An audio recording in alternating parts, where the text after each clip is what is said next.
Well, good evening, everyone, and welcome to an historic night. Donald Trump is the first convicted felon ever to accept a major party's nomination, the first public official, former official, who had been impeached twice to accept a major party nomination. The first official who attempted a coup on the United States government. A lot of firsts.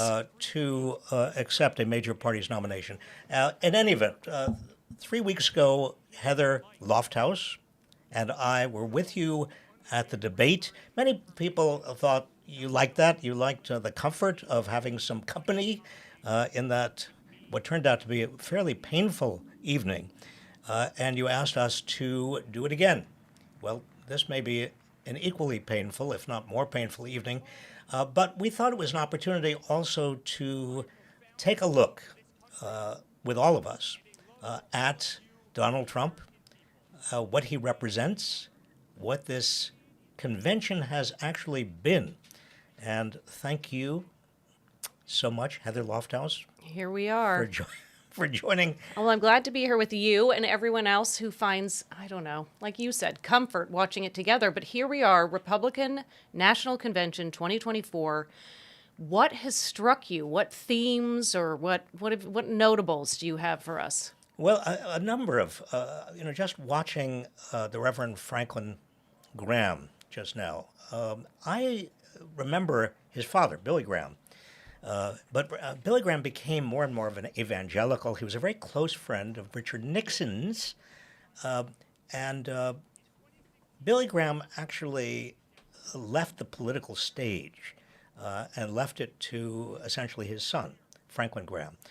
Franklin Graham is an evangelical, and what strikes me is that there have been a lot of religious overtones and undertones to this convention. Beginning with almost the spiritual notion that Donald Trump was saved from the assassination attempt. Oh, yeah. I would be willing to bet that God has been said more. Also, the people who are playing music have played for churches. It felt very much like an evangelical experience at the beginning. I think the music that he walked on with that first night. And by the way, the fact that he's been there every night.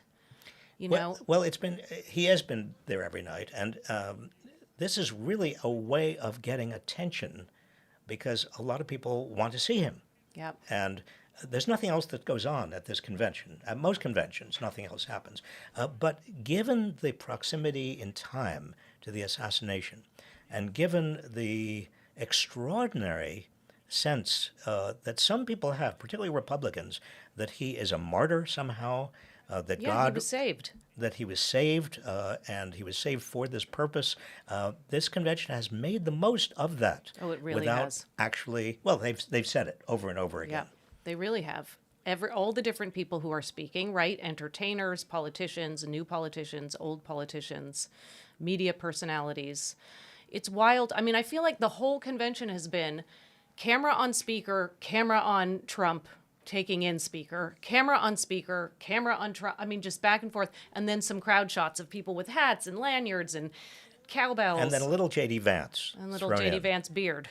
I know. I'll tell you, the other thing, speaking of J.D. Vance, that has struck me is there is a quality of misogynist in this convention. Misogyny. Not only do we have a president, a former president, who appointed a Supreme Court that got rid of Roe v. Wade and is very proud of it. But also we have J.D. Vance, who has said he is against abortion under any circumstances, even for rape or incest. And it's interesting to me, we haven't heard at this convention very much about abortion. But certainly it's a macho convention. We see over and over again. I mean, the Hulk, right there. I mean, talking about men and talking about macho themes. And brother. This is not a convention that is designed particularly for attracting women. You don't or say. including women. It's really not. It's been fascinating who they've chosen to have speak, and yeah, the tones. I mean, it's been incredible. But this is your point when we met before and talked about this. This is not a policy event. This is not. Let's pick the people who really nailed it in my administration and bring them back, and it'll be a mix of men and women, and we'll talk about policy. I mean, He doesn't want to talk about his no. administration.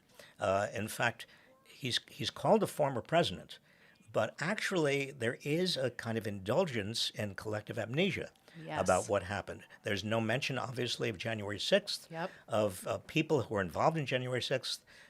Now, it is true that at least one person involved indirectly in January 6th who said he would not testify and was jailed for it, came into the convention and got a huge ovation. So the undercurrent is there, but no mention of what happened on January 6th. No, and even Hulk Hogan tonight when he spoke, he said the last 4 years and then this past weekend. It's like they're resetting the clock. And It's a fascinating indulgence. No mention of the fact that Donald Trump tried to overturn the election results. No mention of the fact that Donald Trump, put up false slates of electors, that he encouraged people to come to Washington for that riot, that he refused and still refuses to accept the 2020 election results, that all of the people, all of the J.D. Vance, one of them who would not accept the 2020 election results on the basis of no information, on the basis of no evidence that there was anything wrong with that election. And anything in future looking is just imagine it's making America great again. I mean, it's at this level. There is no Project 2025, what I'd actually be doing for the working people. There's no there. Yeah. I think that this is the sort of the extreme exercise in conventions that are just not even infotainment. Right. They are just infomercial, but there's no there. Right. Eric Trump, who's now speaking, Eric Trump is one of these people who has, he has said that any woman who worries about harassment, sexual harassment, is just not living in the real world. She ought to be. I think that was Don Jr. A kindergarten teacher. Yeah, I think that was Don Jr. Well, Don Jr. said Trump. this something. Pick your Trump. Yeah. Yeah, no, it's horrendous. And I think you're so right about the misogyny. One other thing that I think you just touched on is this. I think there's a lot of hypocrisy. So we're not talking about January 6th when people like Nikki Haley, who spoke the other day, said this man cannot run the country, full stop, around January 6th. Was it mentioned 2 nights ago? No. It is as though the past doesn't exist. Well, J.D. Vance himself was extremely anti-Trump initially. In fact, Peter Thiel, the financier, who put money into the campaign in Ohio that got him elected, J.D. Vance, Right. took Vance to meet Trump, to apologize, to make sure that Trump understood that Vance had had a change of heart, a change of view. But tell me, how do these people, I'm interested in what you think about how these people justify to themselves, Heather, their hypocrisy. Oh, I know. I mean, I'm dying to know. what is it that they say to it? I mean, Nikki Haley and J.D. Vance, for example, when they have been so critical of Trump in the past, I know. do they say, well, this is the means justify the ends, or the ends justify the means, or if I get back in politics, or I'm in politics, I have power, I can do good things? Well, so do they have a conscience? I mean, do you think actually when they're falling asleep at night, they say, oh, God, it feels, had to do it? I mean, is there a are they registering Or when they're brushing their teeth, when they're looking in the mirror, or are they Dear saying, Diary. Or Dear Diary, I feel awful about myself. So either they're so cynical, right? That's one option. Or this is how politics works today, and I've got to get the paycheck, I've got to be famous, I've got to do the thing, and I'm just going to do it. Or I like ends justify the means. Perhaps they think with all this power that I will get from doing this and saluting, then I will be able to do good things down the line. I mean, that would be best case, but I don't know if that's the... But they are participating in a hoax that is undermining our democracy. And they are going back on what they said. They are going back on a truth and living in an alternate reality while applauding him and smiling and staring into a camera. And this entire convention is a plug for this alternative Right. reality. Yes. It's not, in other words, the press plays it up as if this is, well, this is the Republican convention and there will be a Democratic convention and both parties do this and this is part of the political system. Yeah, but it's equals. not any longer. I No. mean, after January 6th, after Trump's rejection of the 2020 election, after the big lie, after everything that Trump has done, this coronation of Trump is not just an ordinary convention. This is something that is extraordinary and undermines, in a very fundamental way, the entire American political system. It's disgusting. Now, follow the money is something you've said over the years. Yes. I have a question. I mean, how much is this thing costing, first of all? Because, I mean, I can only imagine. And then also, it's been interesting to listen to different people talk about money, right? I know you were saying that Wall Street was mentioned twice by J.D. Vance. Yes, J.D. Vance, interestingly, about that. he said that Wall Street, he's not from Wall Street. He doesn't, we are not any longer of Wall Street, we being the Republican Party, presumably. We are for working people. Working man. Working Let's be man. clear. That's right. Working man, not working women. But what he didn't say is that he got his start in finance with Peter Thiel in San Francisco in venture capital, Silicon that his Valley. big support has come from Elon Musk. Elon Musk is Oh, we've sinking got to now talk about that, by the way. $45 million a month into Trump's campaign. Elon Musk. 45 million. I mean, if there was ever a poster child for why we have got to tax billionaires, why we can't let people become billionaires and have monopolies like Elon Musk has, it's this. Money in politics. It's the purchasing of politics. And Elon Musk was one of the people who went to Trump and said, "You have got to make J.D. Vance your vice president." Now, why is that? They're all from the same PayPal mafia. They go back years. J.D. Vance worked for the same people. Yeah. But so he's making a distinction then, right? Wall Street is different than Nouveau. Well, Wall Silicon Street, he Valley. says, I mean, it's a distinction without a difference. Right. Because, I mean, venture capital is not literally Wall Street. Venture capital in San Francisco is more Silicon Valley than it is Wall Street. But these are billionaires. And they are people who are polluting our political system. And they're people who, many of them are doing good things, but many of them are doing terrible things. Yep. It's so much money. We've tried to visualize it in different ways for people, but it's difficult to show how much money $1 billion is because you can't even fathom it. Well, at a time in American history when the typical worker earns, a typical working family earns $75,000 a year, and has not, adjusted for inflation, has not earned that much more than that typical working family earned 40 years ago. So much of the economy, so much of the gains that have not gone to working people have gone to the top. Yeah. They've gone to venture capital. They've gone to Silicon Valley. They've gone to Wall Street CEOs. and CEO pay and to private equity.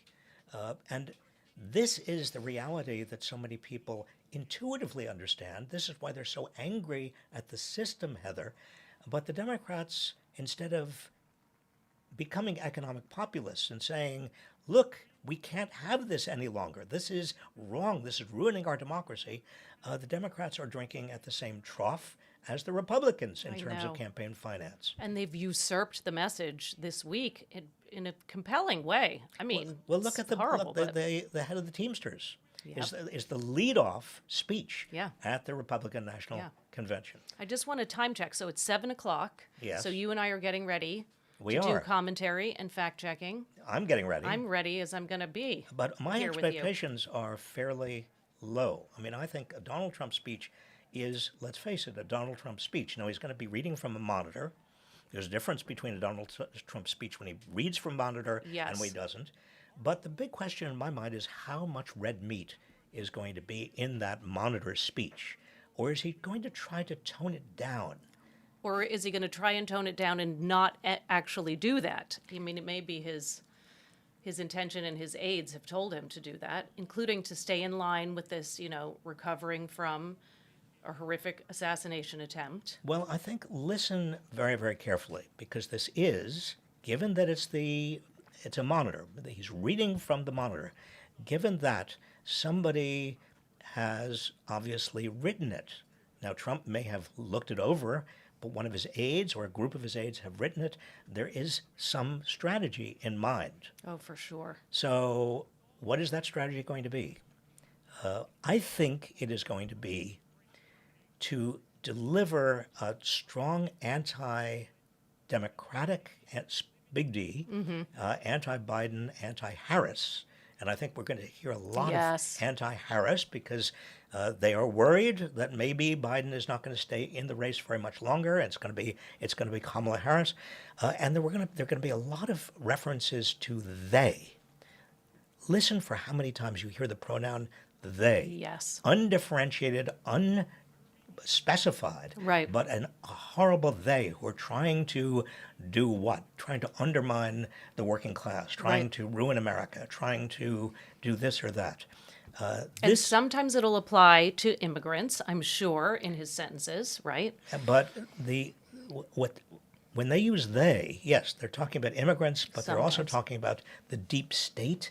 They're talking about coastal Democrats, elites yep. and Democrats. And then they'll do the working class play and the populism play, and so it'll be and perhaps there may be a Wall dog Street. whistle or two in terms of sure. black Americans. They want to court black Americans, so there's not going to be very much, but listen for those as well.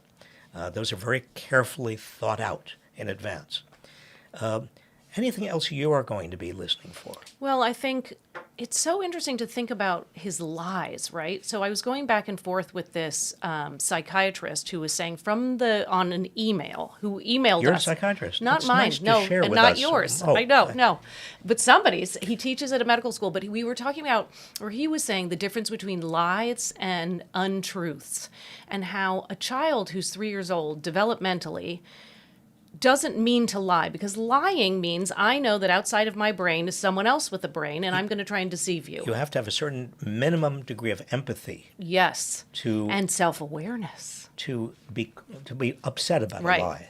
And so I'm going to be looking for what I think are untruths, because I think what Trump does is he is the 3-year-old when you say, you can't have a cookie, we're about to have dinner, and then you come back and they have cookie all over their face, and you say, did you eat the cookie? And they say, I didn't eat the cookie. And that's because at 3, you're saying what you believe is true, and then when you say it, it is true for you. Now Heather, that was true of the debate. Yes. That's unscripted. When Trump is unscripted, he just does nothing but kind of bloviate lies. That's it. But here tonight, we're going to get a scripted version. Well, I think it'll be similar, but that's the interesting question. Yep. What is the difference? And does it make any difference that there was an assassination attempt? It'll be. Now he's going to talk about that, obviously. But how, right? But is it going to modulate what would otherwise be some fairly awful accusations about them out there? I would think that if he has been coached, he should do that. Should do. Quote unquote. He should modulate. Well, modulate, for Donald Trump to modulate, it'll be interesting to see what that actually means. J.D. Vance was told to modulate. He was told to play down. The fact that he doesn't like Trump. Certainly play that down. But also there was a kind of a sense with J.D. Vance that there ought to be very, very little that gets people upset, or the very, very little red meat thrown at the crowd. And I think J.D. Vance was then accused by some Republicans of being boring. Did you see that? Mm-hmm. Some of the reviews. Well. And kind of traditional. Yeah. Boring and traditional. But that's why Trump picked him. I mean, you can't have someone rival him. No, that's right. And he knows to play his role, I think. He knows that he's got to be a kind of Mike Pence type. He's got to be very, very kind of respectful and fade into the woodwork when he needs to fade into the woodwork. But at the same time, he's young enough. He's 39 years old. I know. He has a political future. He knows he has a political future. He is the presumptive Republican candidate in 2028. I mean, He has been in politics for basically just over a year, right? He was elected in 2022, but he didn't start serving, I don't think, until 2023. I mean, that January was of 2023. feels like a minute ago. It was less than a minute ago. I mean, he has no real experience. What has he done? He has written a best-selling, memoir. Which was optioned by Hollywood. It was optioned by Hollywood. Now that gives him some, I mean, Ronald Reagan credence. I mean, honestly, though, I think it's like, well, I mean, Donald Trump was a businessman. I'm a business guy. I mean, it's obscene. Well, I think that in many ways, Donald Trump wanted a young person. You see, and this is something I'm going to look for and listen for in his speech, because if he can frame the issue in the public's mind as strength versus weakness, and that's something that Trump always tries to do. I am strong, my opponent is weak.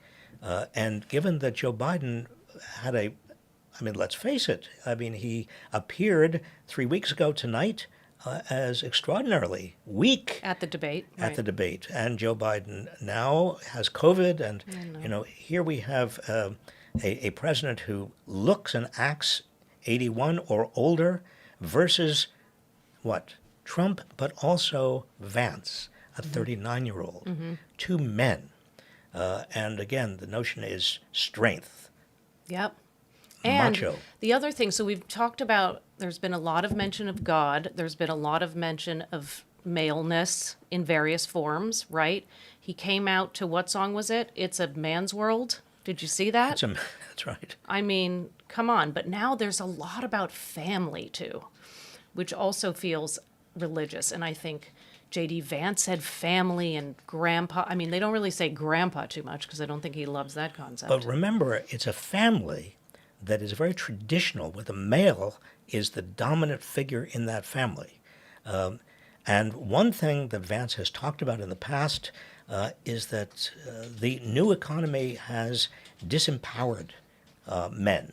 A lot of men who used to have factory is me. jobs, I know. No, and it's used to true. bring the major breadwinners, they now have to be in the service sector, and they are effectively kind of taking jobs that women used to have, and women are taking jobs that women have always had. And in fact, the old concept of the family that had a single breadwinner has been replaced by a family with two breadwinners, and a lot of conservatives and a lot of traditionalists, like J.D. Vance, hate this. Yeah. This is the... And they're very worried for the male, archetype. Yes. This Well, is... but there is some reality to this, right? This is psychology. This is how someone feels on the home front, whether you feel insecure because you can't bring enough money in. So I accept that. But I mean, they are taking it way too far.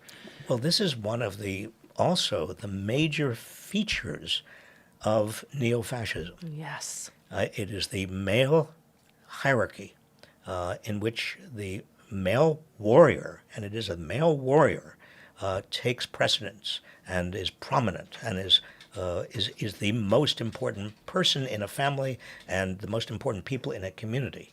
And we see in the cave with the tigers and coming. the president, and we have Trump and we have Vance, the most important male members in the tribe. And it is tribal. It is a cult. And it is. People are under a spell. I mean, it's kind of wild to watch these crowd shots and these people just, mouths agape and cheering, and they seem kind of taken to a different place. Well, it is also consistent with white Christian nationalism.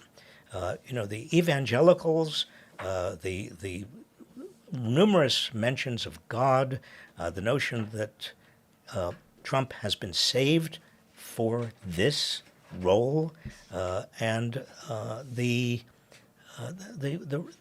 undercurrent of racism, and certainly nationalism. The other point that I was thinking about with both Vance and Trump in terms of, and again, there are no policies here, but to the extent that there are any policy, even sense of policy, it's policy that has to do with isolationism. Yep. It's tariffs that will keep out foreign goods. Yep. It is walls that will keep out foreign workers. Have you seen the signs? Mass deportation now? I mean, throughout the arena? Well, that's another thing we're going to hear, I think, tonight about immigrants. There's been quite a lot of discussion about immigrants, but when we talk about them, the other. There's Melania. Well, This is her first appearance wearing red, shocker. Well, I'm shocked. Well, I mean, the traditional family, she's making a late appearance. And It's she's interesting. There and might be she's trouble at a home. migrant Yeah. also from Slovenia. I know. Well, I think that the contradictions and hypocrisies, people want not to see them if they are Trumpers, if they are Republicans, and if they are kind of being sucked into this Fox News vortex. A lot of people don't like ambiguity. They don't like the responsibility. They don't like the anxieties Yep. of modern life.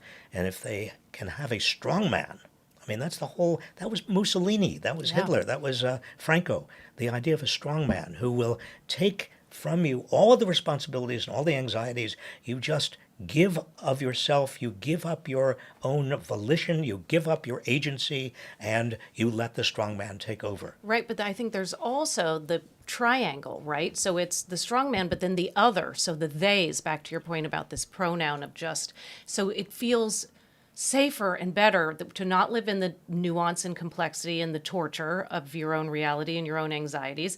If you can say, whew, so it's not me, I don't have much control over it, it's that over there. You kind of park it over there and you have this momentary, I think, relaxation. Consciously or unconsciously, I think that's part of this, is this trifecta. Absolutely. You're projecting a lot of your anxieties onto this other, quote unquote, and the strong man says to Yeah. you, in effect, don't worry, I'll take care of the other. Yeah, and we heard Hulk Hogan say they tried to get him on Yeah. Saturday. They Yeah. tried to get him. Yeah.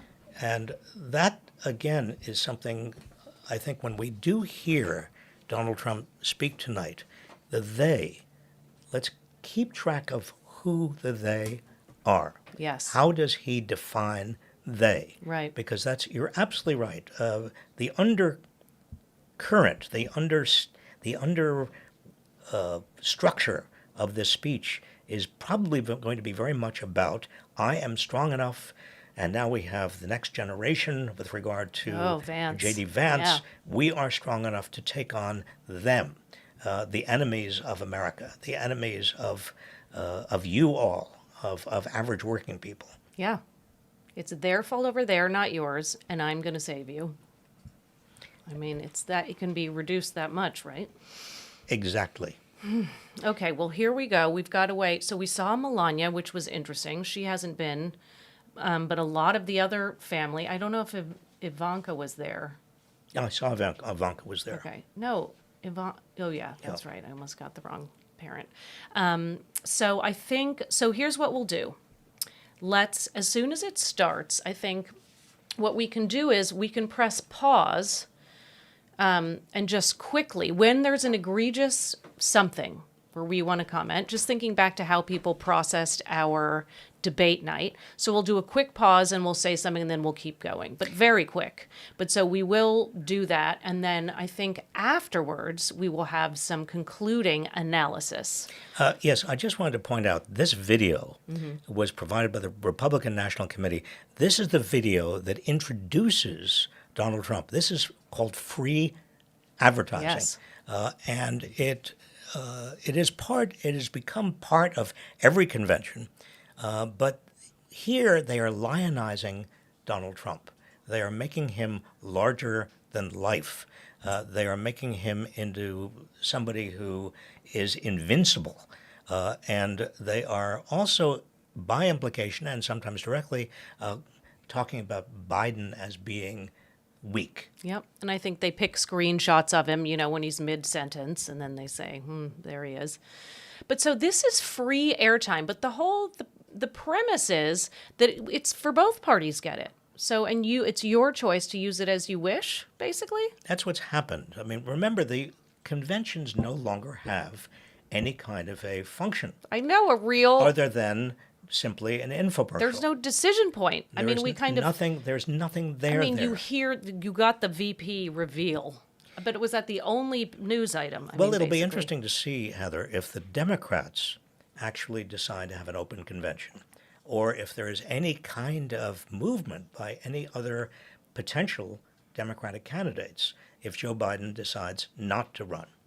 And the pressure is obviously building on Joe Biden. It really is. I know. I, And more will be revealed in the coming days, well, more right? will it has be to revealed. I had a sense today, if Biden really wanted to step on Donald Trump's speech and his coronation, this would be a great day to do it. It would have been. To say, well, I have COVID, and I know. my doctors But then have do you do advised your me. press event in a mask? You do your press event in a mask, or no? You It's do hard it. to be able It to is. to pass the baton in a. I know. We'll have to see what he decides, right? Also, this notion that the other theme is fighting. Keep battle. fighting. Now, the irony is they don't want the United States to be fighting or to be even in a proxy war in Ukraine. They don't want the United States to have a robust foreign policy. They don't want to support NATO. But this notion of keep fighting, who are they fighting? They are fighting them. They are fighting the they. They are fighting these forces, the enemy within. And that's Right. what Trump has talked about over and over again, the enemy within the United States. You are either with Trump or you are an enemy within. Right. That's what we are fighting. Fight, fight, fight. Now, so many pollsters and pundits and all of us are talking about swing states, these undecided voters, these persuadable voters, people who voted for Biden before and are now saying, I'm not sure who I'm going to vote for, or I'm leaning third party, or you know what, I might just pick Trump, or I really don't know yet, or I'm going to leave the top of the ticket blank. Is anyone like that actually watching the RNC? Yes, undoubtedly there are And some. changing their minds? And there are some who are changing their minds. There's some who are wavering. Part of the reason for this event, this infomercial, is to attract those wavering voters.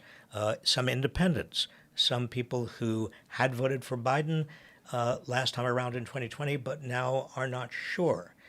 They watch this, a few of them. You don't need that many, because remember, if you had, it's something in the order of 45,000 people in the swing states really went for Biden. Had they gone for Trump, the entire 2020 election would have been different. Yep. And it's not that different in 2016. There are fewer and fewer people because of the Electoral College. Now, there's no what I was question, gonna say. Heather, that Biden won the popular vote by even more than Hillary Yeah. Clinton won it. But the Electoral College makes the entire democratic process very different and makes these swing states hugely important. So important. But I wonder, I mean, it's funny to think about, oh God, here goes Kid Rock. It's funny to think about, an undecided person coming, or, someone who's in between things and watching this, and there's no policy. So it almost feels like you want to be part of the clique. Or what is it that, is it the he's so viral compared to. It's partly that, It's yeah. what, But what I are want they to. leaving with? I want to be part. this? I want to be. I want. It's the identity politics. I want to be part of this movement. Yeah. I want to wear the red hat and have the paraphernalia, Right. and I want to be part of this this strong Right. group. And that also is- religion, religio, religiare, to bind, Yes. right? The Latin. Absolutely. I mean, all of that makes sense. It's like, come join this. Religio, to bind. Yeah. I Maybe I think it's religio, religio. probably. But yes, so you combine that with the hats, with the The rock stars and the MAGA, all and of the this, influencers. and the cult. I mean, this is where the notion of the cult comes in. Make America Great Once Again is a meaningless term. It goes back to what? When were we great? Are we denying all of our embarrassing history? Are we denying the Vietnam War? Are we denying what we did to Native Americans? Are we denying what we did to black people? Are we denying slavery? I mean, where are we Where are we going going in back terms of to? making America great again? When Well, I exactly? think they're denying all of that, right? I mean, obviously, it's like the ultimate dog whistle is that horrific Well, see, I phrase. think that's the membership. That's the attraction. Being part of a club or a religious like group that believes in this past fiction, this notion that we were once great as opposed to them, and we can be great again, and they are trying to destroy us and Right. have tried to destroy the greatness Right. of America. So that's one level. And then I do think, obviously, a lot of people are thinking, you know what, my pocketbook's been hurting, and I actually really feel that he would be better for me because I have amnesia, or because, I'm not paying attention to the data, or because the mass media is not showing it in a way they should. Well, the media, the mainstream media, I think, have all along the way have failed.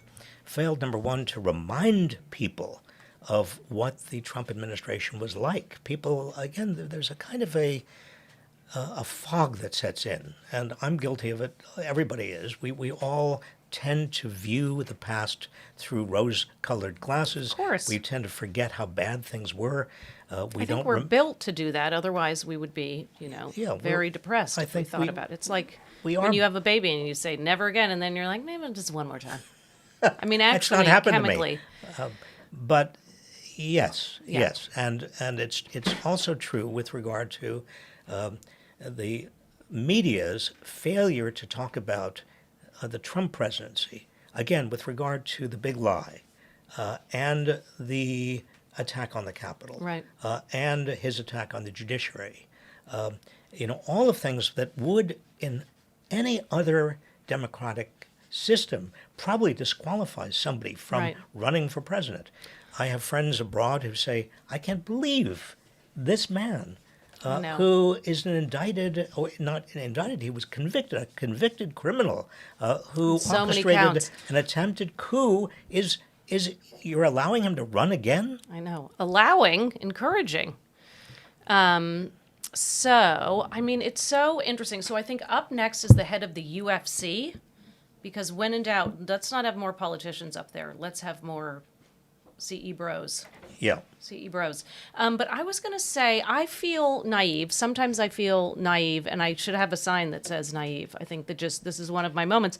I thought that the more Republicans would not fall in line around Trump this time around. I really did. I really did. I mean, I see Liz Cheney on Twitter. I think, is she the only one at this point? I mean, it's wild to me. We talked a little bit about There's this. also Mitt Romney. There are others. They've all been purged. Every single one of them has been purged from the Republican Party. Here we have the ultimate fighting championship president.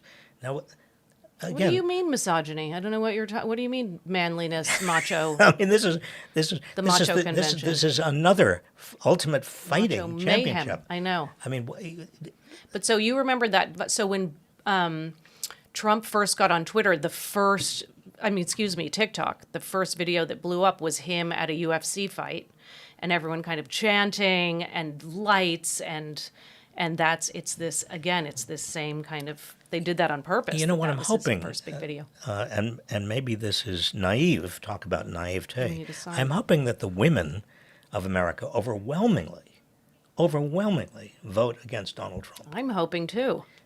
Not only on abortion, but on the entire notion of hierarchy and male dominance and fighting and everything that Trump represents. Trump was found by a court to have raped a woman. Trump talks about his exploits in terms And he's of grabbing so disparaging. pussy. I know. I mean, Oh, this God, is Bob, this is don't say that. this is a man who has no respect for women at all, and Yeah. never has. Yeah. And maybe the women of America have had enough. I mean, I think many of them have, but we'll have to see. Did I just say men? Many of them have? No. I mean, we'll have to, really, truly, we'll have to see. I don't I mean, I think you're right that a lot of women, and including on abortion alone, will say, this doesn't work for me. I think it's just fascinating that they put up the last speaker before Donald Trump is the ultimate fighting championship president, Dana White. I mean, what in the world is going on? What are they trying to communicate here? It's pretty obvious. There's no Well, substance. There's no substance. And There's it's no also policy. the blind worship of Trump. You know, it's just, I'm going to go up and I'm going to say he's incredible in America and he's a businessman. I mean, I think they must get all the talking points, right? But it's also the blind worship of strength, of dominance, of domineering, of people who can subjugate others. I mean, remember, this is working on many, many subconscious levels. And what they're doing is putting on these wrestlers and these fighting championships. We're getting so psychological tonight. Well, but this is I what wasn't this prepared. this is Heather. This is what this is all about. I know, we've been watching it. This is what advertising is about. We're working on the subconscious And the reptilian brain, I know, and getting in there. But it's wild to be watching this. It's wild. Okay, so can I bother you to tell me when you went to conventions?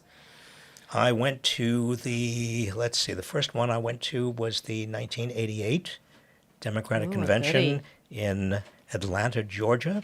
Who was there? Dukakis? That was Dukakis. And then the next one was 1996. Okay. And that was the convention that nominated Bill Clinton again. And then the third one, are you interested in this? You look like your eyes are glazing over. Why did I ask this Yeah, question? I don't know why No, you're I'm so asking curious. this. So no, but you've told me this. So at the 88 convention, didn't you see, who was it? Jesse Jackson? Oh, that was 96. Oh, that was 96.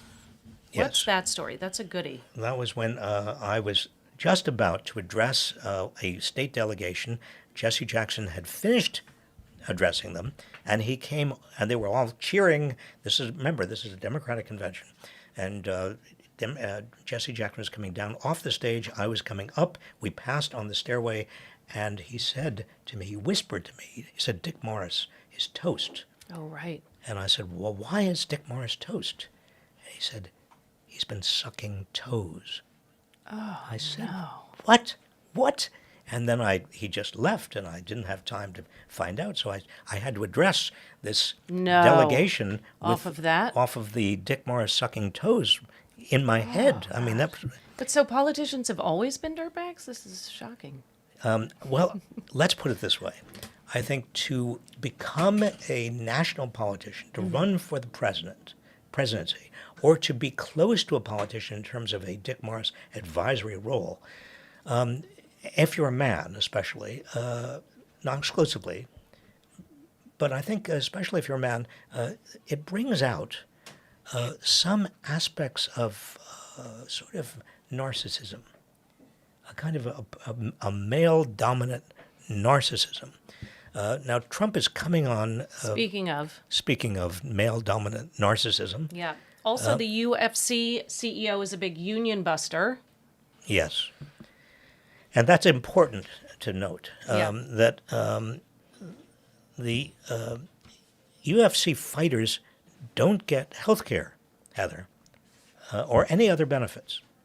I mean, again... But they love the working man. I thought we already established that about 6 speeches ago. I know. So And this is the gap. Discrepancy. The gap between the reality and the truth. I'm being sassy here, but I don't know what else to do. So, it's hard to take all of this, but I'm glad to be here with you. Have I Thank said you. that? Thank I you, stand Heather. by it. Well, I'm glad to be here with you too. I'm glad to be here with all of you. We are glad to be here with all of you. And the reason we are here with all of you, not there in Milwaukee, but with you, is because we feel that it's important for all of us to hang together and to have some mutual support, and to feel that we're not alone, that the country has not gone crazy, that actually most of us, I think, are Tethered to reality? tethered to reality and some values I that know. make sense. I know it. That social justice, that equality, that equal opportunity are values that we believe in. That the notion that this country really is made up of people who care about the common good I know. is something that I believe. And Oh, even here though, we go. look at this. Now, again, the imagery, he is a showman. Oh, yeah. This is all He's a organized fabricator. around his imagery. Look at the lights. I mean, it really is. I mean, it's a marquee. It's the, theater. Now, is he going to begin? It looks like he's going to begin speaking. I think he's just taking it in. I think he's taking it in and he's allowing his he's allowing his music and his crowd and his worshipers. Well, unless he's having what's called a Biden moment. He's very old. He's 78 years old. I mean, somebody who's 78 years old cannot function terribly well. Says the 78-year-old. Here we go. Podium up. Is that the White House behind him? That's the White House. Wow. What is this? A prop fireman? I can't tell what that is. Huh. The stage. Now it's all staged, and this is all, the crowd is going wild. Do you see those photographers on the stage? Are they actually taking photos, or are they making him feel like they're taking photos? They're making him feel like they're taking look at the photos. paparazzi. I think what they are doing is not only, if it's possible, Oh, that's horrible. I guess that is I see what they're doing. I think that is the fireman who died on Saturday as part of the assassination attempt. Is that what that is supposed to be? I don't know. Well, it's hard to tell, but it is an elaborate set that they've just revealed. It's like a stage show. It really is. Where the major actor Look, comes and there out. goes down. Again, the cost of this, I can only imagine. It'll be interesting when we watch the DNC together and compare and contrast. Okay, get ready, everybody.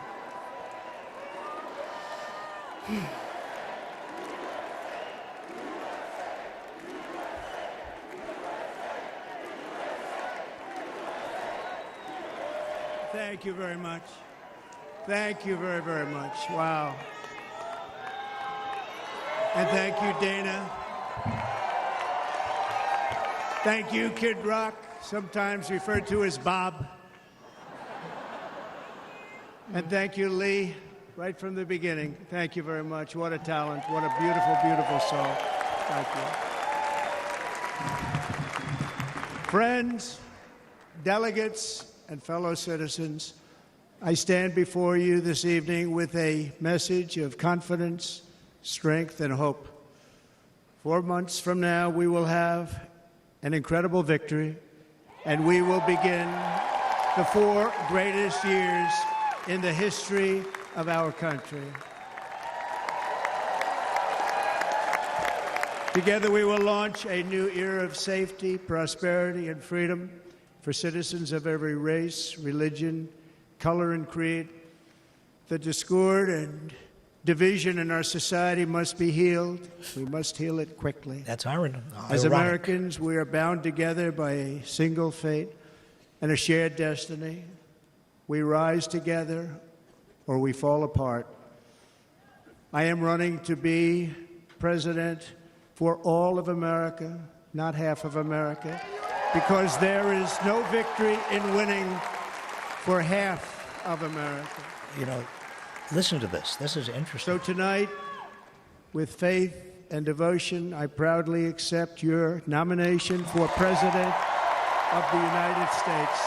Thank you. Trump has promised to bring back his Muslim ban. Right, but all religions. But so it's not exactly all religions. Here we go with the lies. But this is much more of a message of unity Oh, yeah. than he has ever given And a before. calm, a lot of thanking, Thank a lot you of very gratitude. much.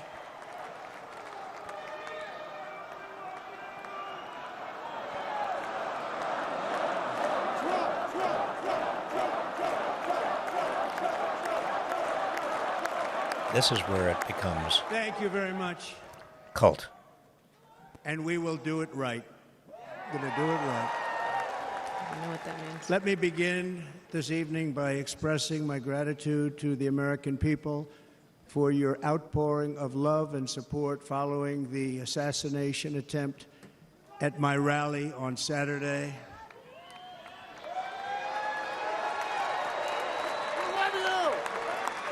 As you already know, the assassin's bullet came within a quarter of an inch of taking my life. So many people have asked me, what happened? Tell us what happened, please. And therefore, I will tell you exactly what happened, and you'll never hear it from me a second time because it's actually too painful to tell. It was a warm, beautiful day in the early evening in Butler Township in the great Commonwealth of Pennsylvania. Music was loudly playing, and the campaign was doing really well. I went to the stage, and the crowd was cheering wildly. Everybody was happy. I began speaking very strongly, powerfully, and happily, because I was discussing the great job my administration did on immigration at the southern border. We were very proud of it. First reference to immigration. Yep. Behind me and to the right was a large screen that was displaying a chart of border crossings under my leadership.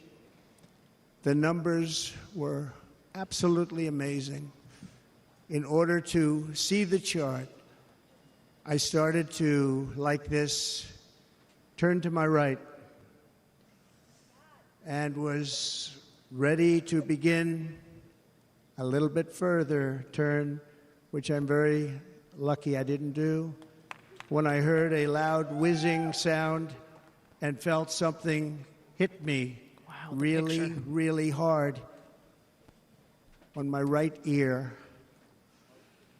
I said to myself, wow, what was that? It can only be a bullet. And moved my right hand to my ear, brought it down. My hand was covered with blood, just absolutely blood all over the place. I immediately knew it was very serious, that we were under attack, and in one movement proceeded to drop to the ground. Bullets were continuing to fly as very brave Secret Service agents rushed to the stage, and they really did. They rushed to the stage.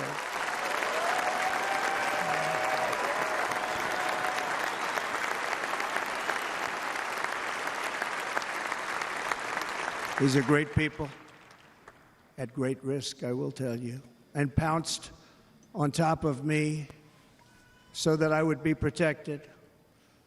There was blood pouring everywhere, and yet, in a certain way, I felt very safe because I had God on my side. I felt that.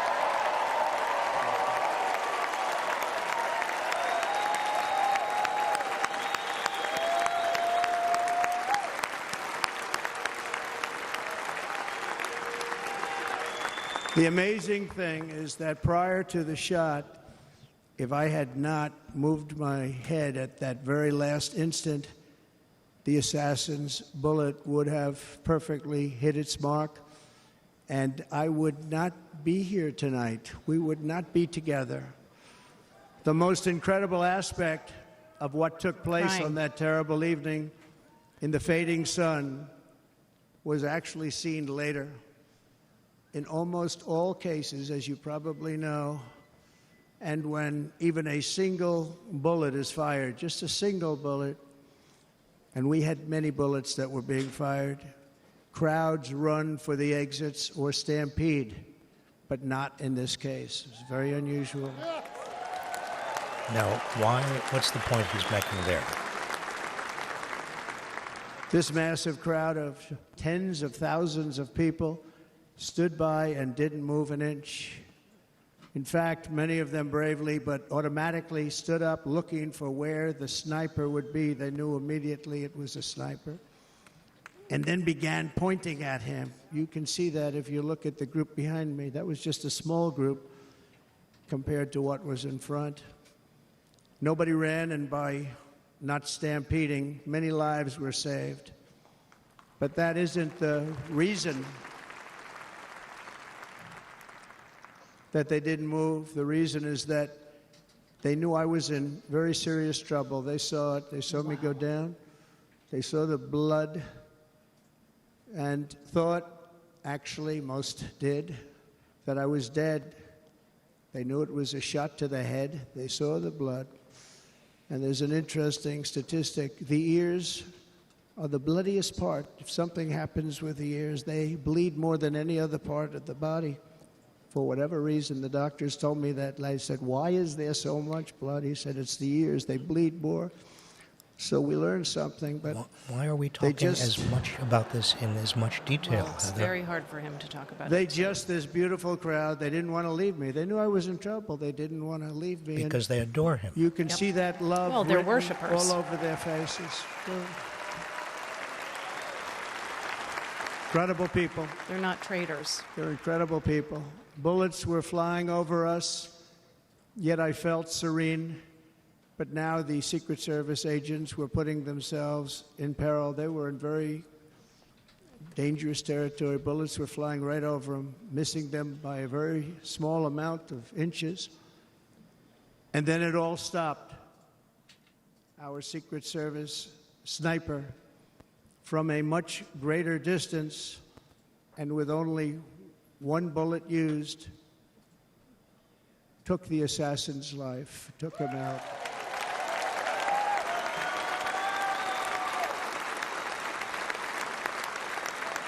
I'm not supposed to be here tonight. Not supposed to be here.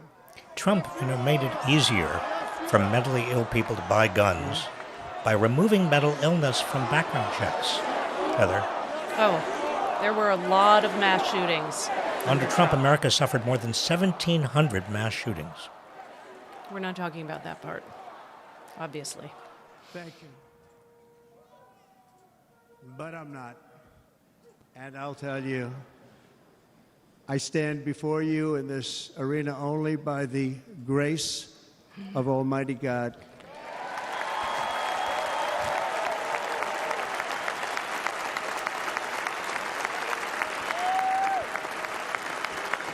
In watching the reports over the last few days, many people say it was a providential moment. Probably was. When I rose surrounded by Secret Service, the crowd was confused because they thought I was dead, and there was great, great sorrow. I could see that on their faces as I looked out. They didn't know I was looking out. They thought it was over. But I could see it, and I wanted to do something to let them know I was okay. I raised my right arm, looked at the thousands and thousands of people that were breathlessly waiting, and started shouting, "Fight, fight, fight." Now, why was that logically? Why did the fight, fight, fight follow from wanting to reassure the crowd that he was okay? Once my clenched fist went up, Maybe logic isn't part and it was of this. high into the air. You've all seen that. The crowd realized I was okay and roared with pride for our country like no crowd I have ever heard before. I mean, any assassination Never heard attempt anything is like it. horrendous and disgusting, but this For the play-by-play. rest of my life, I will be grateful hard for to the take. love shown by that giant audience of patriots that stood bravely on that fateful evening in Pennsylvania. Tragically, the shooter claimed the life of one of our fellow Americans, Corey Comparator. Unbelievable person, everybody tells me. Unbelievable. And seriously wounded, two other great warriors. Spoke to them today. David Dutch and James Copenhaver. Two great people. I also spoke to all three families of these tremendous people. Our love and prayers are with them, and always will be. We're never going to forget them. They came for a great rally. They were serious Trumpsters, I want to tell you. They were serious Trumpsters, and still are. But Corey, unfortunately, we have to use the past tense. He was incredible. He was a highly respected former fire chief, respected by everybody. Was accompanied by his wife, Helen, incredible woman. I spoke to her today, devastated, and two precious daughters. He lost his life selflessly acting as a human shield to protect them from flying bullets. He went right over the top of them and was hit. What a fine man he was.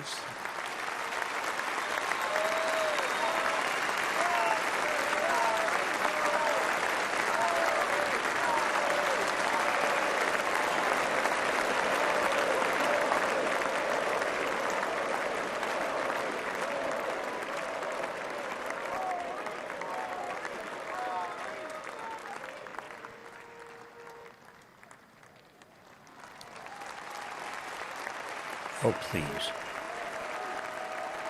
The NRA spent $30 million to elect Trump in 2016, $16 million more in 2020. He is the candidate of the National Rifle Association. Yes.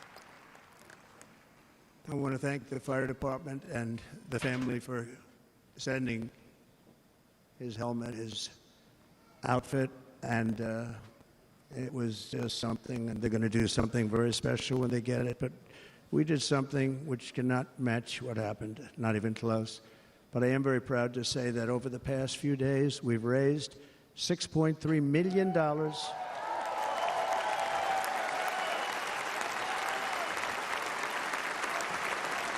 for the families of David, James, and Corey, including from a friend of mine just called up. He sent me a check right here. I just got it. $1 million. From So Dan Newland. theatrical. Thank you, Dan. I don't think And that was again, Dan. when speaking to the family, I told them, I said, well, I'm going to be sending you a lot of money, but it can't compensate. They all said the same thing. You're right, sir. We appreciate so much what you're doing, but nothing can take the place in the case of Corey. And the other two, by the way, they were very, very seriously injured, but now they're doing very well. They're going to be okay. They're going to be doing very well.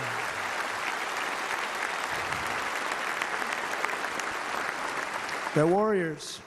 So now Warriors. I ask that we observe a moment of silence in honor of our friend Corey.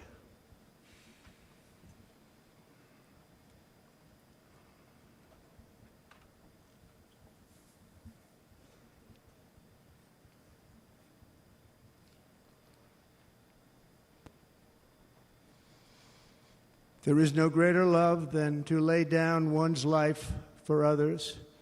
This is the spirit that forged America in her darkest hours, and this is the love that will lead America back to the summit of human achievement and greatness. This is what we need. Despite such a heinous attack, we unite this evening more determined than ever. I am more determined than ever, and so are you. So is everybody in this room. More than determined than ever to ban guns, assault rifles? No, sorry, that's not part of Project 2025. Thank you. Thank you very much.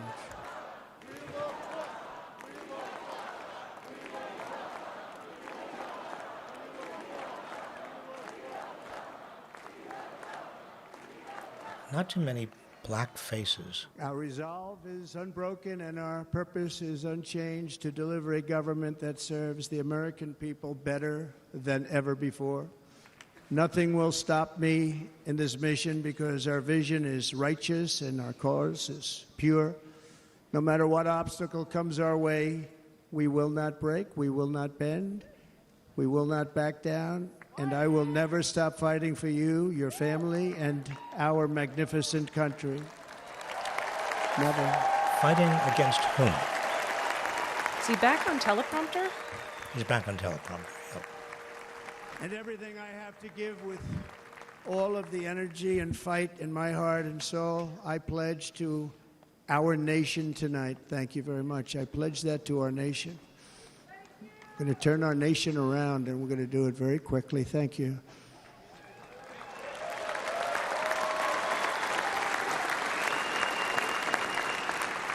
This election should be about the issues facing our country and how to make America successful, safe, free, and great again.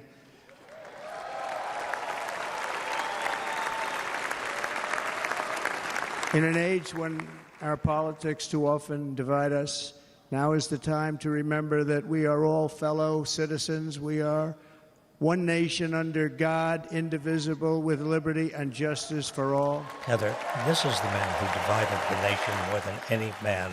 Any single person has divided this nation. And continues to, on Truth Social, daily.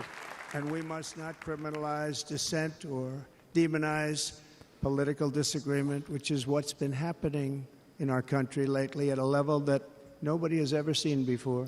Because of you. In that spirit, the Democrat Party should immediately stop weaponizing the justice system and labeling their political opponent as an enemy of democracy.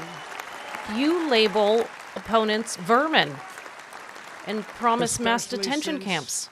That is not true. In fact, I am the one saving democracy for the people of our country. Okay.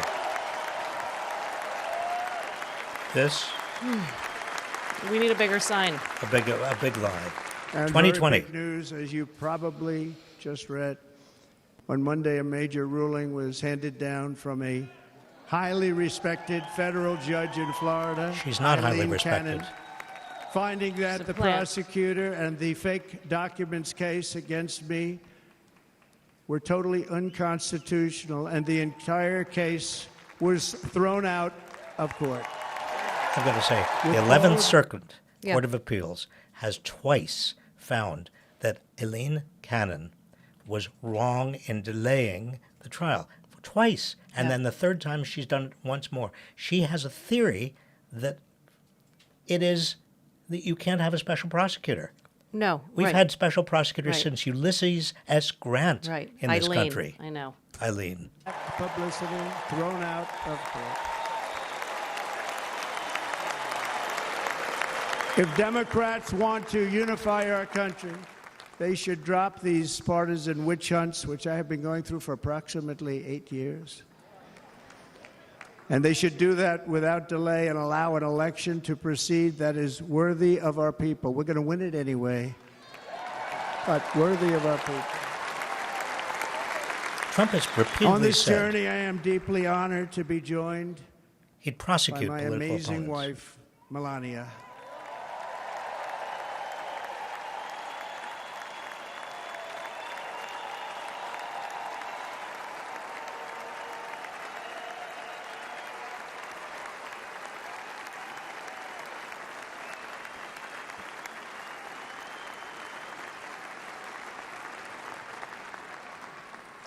And Melania, thank you very much. You also did something really beautiful, a letter to America calling for national unity, and it really took the Republican Party by surprise. I will tell you, it was beautiful. I haven't seen it. My dictator on day one is going to unify? Is that?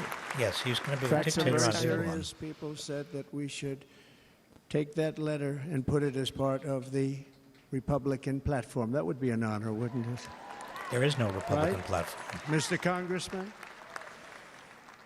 But it captivated so many, so I also want to thank my entire family for being here. Don, Kimberly, Ivanka and Jared, Eric and Lara, Tiffany and Michael, Barron. We love our Barron.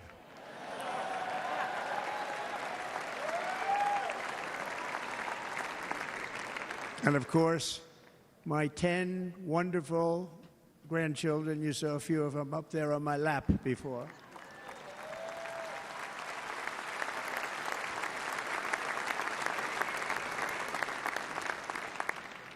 And how good was Dana? Was Dana good? I mean, was he good? He did remember his kids' names. You know, he was on probably the only vacation he's had in about, maybe ever, because he works, but about 10 years with his wife, very far away. I won't tell you where, but very, very far away, beautiful place. And my people called, and he said, yeah, I won't be able to do it. This is many, many years. I promised my wife I can't do it. And they came in, they said, Dana won't be able to do it, because he was my first, second, and third choice. I said, well, you know, that's too bad, but I understand he's away, and it's good. It's good for him. And that was it. About 30 minutes later, she came back in, sir, Dana just called. He's going to do it. And his wife, she said, you can't turn him down. You just can't do it. You have to go. That's a good wife. Oof. That's a good wife. I don't like that. Okay, that's an important tell. Oof. Also, it's like a bad So father he of the got on bride. a What are we plane. He listening to? got here a little while ago. Now he's going to get on the plane in a little while, and he's going to go back home to his wife. But they're great, and To his good I just wife. want to thank her and him and their whole family, because that's not easy. And Kid Rock, same thing. Called, he said, I want to be a part of it. I want to be a part, because, you know, Kid does his great song, big, big monster song. I had no idea. You know, he became a friend of mine over the last 10 years. And he's amazing. Everyone loves him. I didn't even know how big he was. You know, he has rallies, 35, 40,000 people he gets every time he goes out. I think he's making so much money, he doesn't know what the hell to do with it. You want to know? And then we have my other friend, and I've known him so long, and we took that song, and it was a big success, but we made that. I saw a chart of great songs to America. That was #1 on the chart recently, #1. So that's Lee Greenwood, very special, beautiful person. He's a beautiful man. But they all wanted to be here. They called. And how about the Hulkster? How good was he? Is he up? This is an ode Where to is he? men. Ode to big, strong Boy, oh men. boy.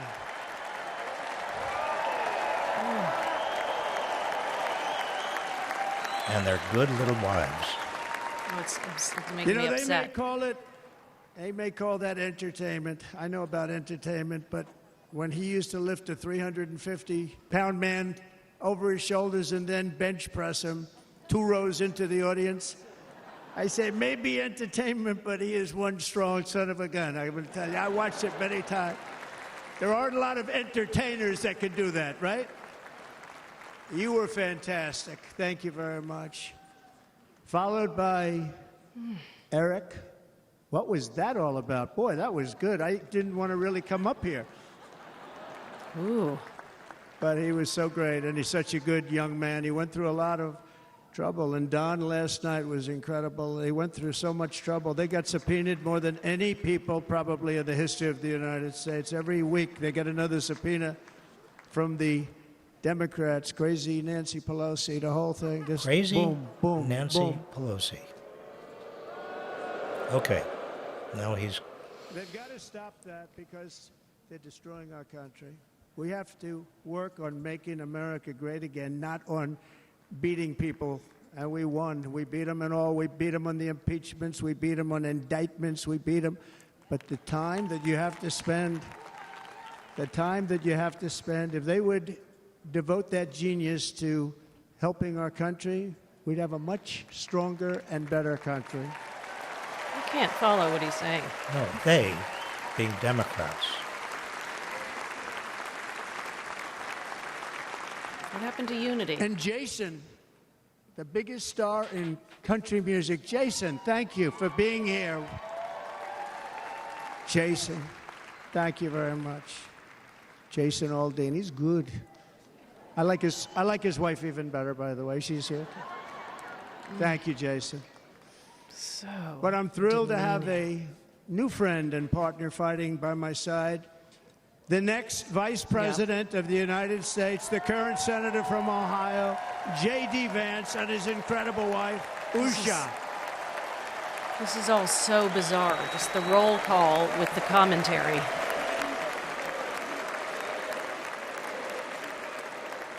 This is not what I was expecting. Not that we knew Well, what to expect. I didn't expect an American carnage. He's going to be a great vice president. He's going to be great. He'll be with this country and with this movement, greatest movement in the history of our country, Make America Great Again. When they criticize it, they say, we're going to try and stop MAGA. I said, MAGA is Make America Great Again. What are you going to stop? There's nothing to stop. Who's they say? Then they say, oh, that's right. It's very tough to fight it. What? And all of the people that did try and fight it have failed. But he's going to be with us for a long time, and it was an honor to select him. Great, great student at Yale. His wife was a great student at Yale. They met at Yale. These are two smart people. So, J.D., you're going to be doing this for a long time. Enjoy the ride. For a long time. This is the setting up the next generation of Trumpism. He's 39 years old. And a very special thank you to the extraordinary people of Milwaukee and the great state of... He said Milwaukee. He once said Milwaukee was a horrible There city. they are. You are so easy to spot. And Green Bay's going to have a good team this year, right? They're going to have a good team. They're going to have a good team. Most of the audience doesn't like it, but it's true. You're going to have a very good team this year. And by the way, Wisconsin, we are spending over $250 million here creating jobs and other economic development all over the place. So I hope you will remember this in November and give us your vote. I am trying to buy your vote. Trying to buy your vote? I'll be honest about that. Wow. Wait a minute. I'm trying to buy your vote. And I promise we will make Wisconsin great again. We're going to make it. Thank you, Mr. Governor. Thank you very much. Thank you. I'm here tonight to lay out a vision for the whole nation, to every citizen, whether you're a young or old man or woman, Democrat, Republican, or independent, black or white, Asian or Hispanic. I extend to you a hand of loyalty and of friendship. Together we will lead America to new heights of greatness like the world has never seen before. We were right there in the first term. We got hit with COVID. We did a great job. Nobody knew what it was, but nobody's ever seen an economy pre-COVID. And then we handed over a stock market that was substantially higher than just prior to COVID. Coming in, did a great job. Never got credit for that. We got credit for the war and defeating ISIS and so many things, the great economy, the biggest tax cuts ever, the biggest regulation cuts ever, the creation of Space Force, the rebuilding of our military. We did so much. We did so much. Right to try. Right to try is a big deal. We got right to try. They were trying to get that for 52 years. Somebody's terminally ill. And hopefully there's nobody in this audience, but it does happen a lot. They're terminally ill and they can't use our new space-age drugs and other things that we are way ahead. We have the greatest doctors in the world, the greatest laboratories in the world, and you can't do it. They've been trying to get that approved for 52 years. Wasn't that easy? The insurance companies didn't want to do it. They didn't want the risk. The labs didn't want to do it because if it didn't work, people are pretty... There are a lot of lies here. It's Heather. hard to keep up with them. He's not talking about the biggest tax cut in recent American history for the biggest corporations and the biggest, wealthiest individuals. Billionaires, right. He's not talking about the fact that he did not want to use Medicare to lower drug prices. No, I know. And he, remember, when he was the one who tried to get the oil companies to give him $1 billion in exchange for getting rid of environmental regulations. Right, talking about buying votes. They didn't want to do it. The doctors didn't want to have it on their records, so I got everybody into an office. 52 years they tried. Sounds simple, but it's not. And I got them to agree that somebody that needs it will, instead of going to Asia, Europe, or someplace, or if you have no money going home and dying, just die. We got them to sign an agreement, agree to it, where they're not going to sue anybody. They're going to get all of this stuff. They're going to get it really fast. And what's happened is we're saving thousands and thousands of lives. It's incredible. Right to try. Another lie. Absolutely no evidence that this is saving lives. Under our leadership, the United States will be respected again. No nation will question our power. No enemy will doubt our might. Our borders will be totally secure. Our economy will soar. We will return law and order to our streets, patriotism to our schools, and importantly, we will restore peace, stability, and harmony all throughout the world. Let's be clear, crime But is to way down achieve this future, now. we must first rescue our nation from failed and even incompetent leadership. We have totally incompetent leadership. This will be the most important election in the history of our country. Under the current administration, we are indeed a nation in decline. Trump We talked have about an inflation crisis that is making life unaffordable, ravaging the incomes of working and low-income families, and crushing. I've got to correct the record. Inflation under Trump was much, much higher. Under Biden, inflation came way down. The number of jobs under Trump, actually, he lost 2.9 million jobs. I know. We have never had job growth as we've had it under Biden. Right. And even controlling for COVID. Crushing our people like never before. They've never seen anything like it. We also have an illegal immigration crisis, and it's taking place right now as we sit here in this beautiful arena. It's a massive invasion at our southern border that has spread misery, crime, poverty, disease, and destruction to communities all across our land. Okay, Nobody's ever lie, seen anything lie, like it. lie. Bunk. Then there's an international crisis, the likes of which the world has seldom been part of. Nobody can believe what's happening. War is now raging in Europe and the Middle East. A growing specter of conflict hangs over Taiwan, Korea, the Philippines, and all of Asia. And our planet is teetering on the edge of World War III. And this will be a war like no other war because of weaponry. The weapons are no longer army tanks going back and forth shooting at each other. These weapons are obliteration. It's time for a change. This administration can't come close to solving the problems. We're dealing with very tough, very fierce people. They're fierce people. And we he's don't saying, have fierce people. Okay. We have people that Remember, are a lot less he than wants to wreck NATO, and he also has said Putin can do whatever he wants Yeah. with Green light. Europe. Green light. fierce, except when it comes to cheating on elections and a couple of other things. Then they're fierce. Then they're fierce. Here, should we talk about cheating So on elections? tonight, I make this Repeating his pledge big to lie? the great people of America.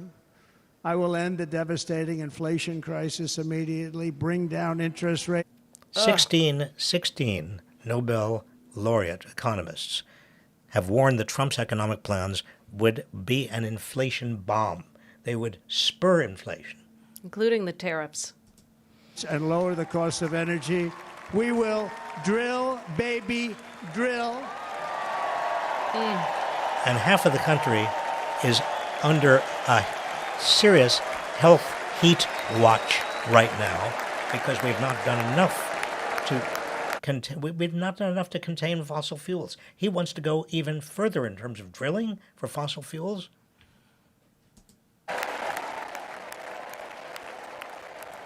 But earlier they were trying to blame Democrats for the climate crisis. Can you believe what they're doing? They.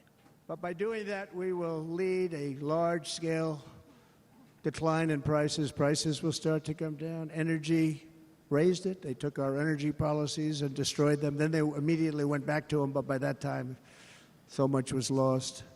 But we will do it at levels that nobody's ever seen before, and we'll end lots of different things. Okay, we'll start paying off let's debt be and clear. start lowering. The United States now is a net energy exporter for the first time. Right.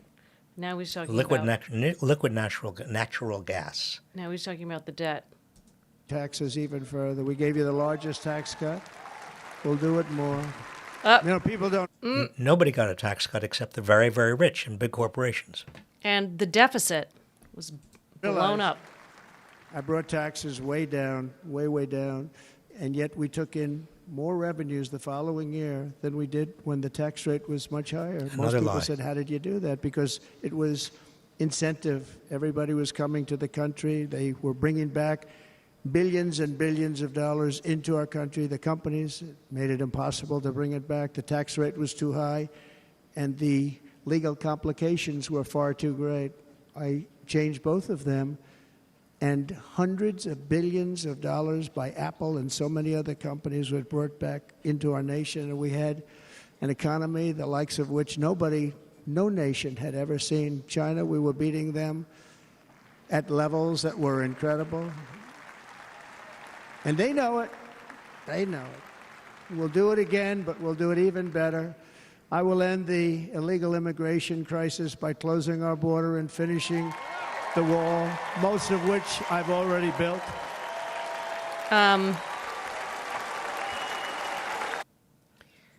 He replaced some links and a fence, practically. He did 52 miles of 2,000.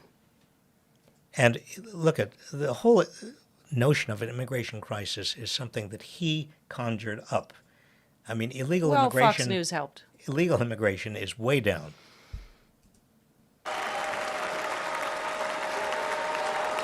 On the wall, we were dealing with a very difficult Congress. And I said, oh, that's okay. We won't go to Congress. I call it an invasion. We gave our military almost $800 billion.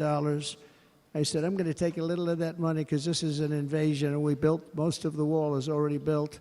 And we built it through using the funds because what's better than that? We have to stop the invasion into our country that's killing hundreds of thousands of people a year. Okay. We're not going to let that happen. This is not. This is a lie, bold-faced lie. I will end every single international crisis that the current administration has created, including the horrible war with Russia and Ukraine, which would have never happened if I was president. Because he and will the give war away caused everything by the to attack on Russia. Israel, which would have never happened if I was president. Iran was broke. Iran had no money. Now Iran has $250 billion. They made it all over the last 2.5 years. They were broke. I watched the other day on a show called Deface the Nation. Has anyone seen it? And they had a congressman who was a Democrat say, well, whether you like him or not, Iran was broke dealing with Trump. I told China and other countries, if you buy from Iran, we will not let you do any business in this country, and we will put tariffs on every product you do send in of 100% or more. Yeah, who does that And they affect? said to me, well, I think that's about it. They weren't going to buy any oil. And they were ready to make a deal. Iran was going to make a deal with us. And then we had that horrible, horrible result that we'll never let happen again. The election result, we're never going to let that happen again. They used COVID to cheat. We're never going to let it happen again. And they took off all the sanctions, and they did everything possible for Iran. And now Iran is very close to having a nuclear weapon, which would have never happened. This is a shame what this administration, the damage Another lie. that this administration has done. And I say it often. If you took the 10 worst presidents in the history of the United States, think of it, the 10 worst, added them up, they will not have done the damage that Biden has done. Okay. Only going to use A survey of 154 respected historians ranked Trump the worst president in American history and put Biden in the top 20 best because of his success at leading us out of the COVID crisis. term once. Biden, I'm not going to use the name anymore, just one time. The damage that he's done to this country is unthinkable. It's unthinkable. Together we will restore vision, strength, competence, and we're going to have a thing called common sense making most of our decisions, actually. It's all common sense. How about the common good? Just a few short years ago, under my presidency, we had the most secure border and best economy in the history of our country, in the history of the world. We had the greatest economy in the history of the world. We had never done anything like it. We were beating every country, including China, by leaps and bounds. Nobody had seen anything like it. We had no inflation, soaring incomes were going. Nobody can believe it. You can't Okay, believe I've what got happened 4 years ago. I know about the economy. Hit us with it. Okay, Trump lost 2.9 million jobs during his 4 years. The economy slowed even before COVID. Economic growth was slower than it has been. In fact, Biden's economic growth is twice as great as Trump's. He is now getting away with what? Saying things that are completely opposite to the truth. Yeah, and people are revisionist buying history. Yep. Is happening now in reverse. And the world was at peace. Inflation has been a killer for our country. No matter what you make it doesn't matter because inflation is eating you alive. People that were putting away money, they were making great wages, the highest they've ever made, but they were putting away a lot of money. Now they are just being destroyed. They're not putting away anything. They're barely living. They're going into savings accounts. They're taking out their money to live because of inflation. Inflation, remember, it's called a country buster. You can go back to Germany from 100 years ago. You can go back to any country that suffered great inflation. Okay, We've suffered the worst inflation. Please. Inflation. Okay, during his years, we went into the worst COVID crisis of any country. He did nothing. He did absolutely nothing. And because of that, we had to. He agreed to pump huge amounts of money into the economy to just simply sustain the economy because of his failure to rein in the COVID crisis. Right. And when you put that kind of money into the economy, you get inevitably some inflation. So the Fed has now brought inflation down to 3% core inflation. I know. And remember what he did with Tyson chicken and all of it? I mean, We've ever had. But go back and see what's happened to those countries. We've had the worst inflation we've ever had under this person. But in less than 4 years, our opponents have turned incredible success into unparalleled tragedy and failure. It's been a tremendous failure. Today, our cities are flooded with illegal aliens. Americans are being squeezed out of the labor force and their jobs are taken. And by the way, you know who's taking the jobs that are created? 107% of those jobs are taken by illegal aliens. And you know who's being hurt the most by millions of people pouring into our country? The black population and the Hispanic population, because they're taking the jobs from our black population, our Hispanic population, and they're also taking them from unions. The Can I unions just say are something? suffering Yes, because please. The notion that there are black jobs or Hispanic jobs is itself such a discriminatory, bigoted idea.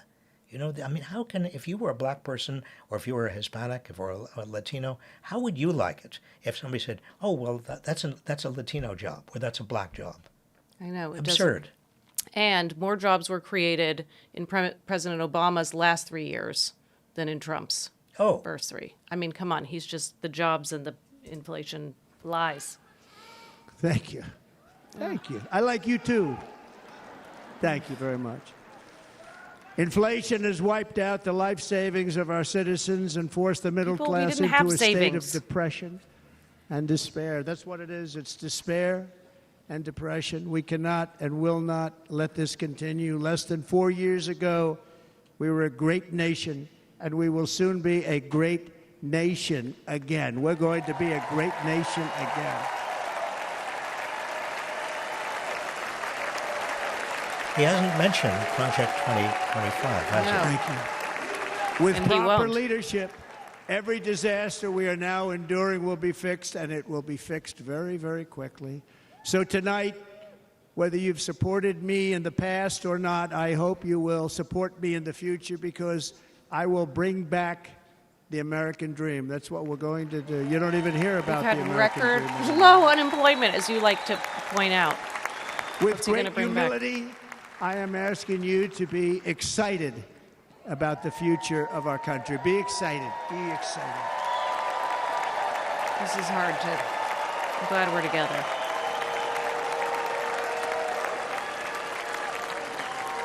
And by the way, the news reports, look at all of those big networks. Look at them. They're all here.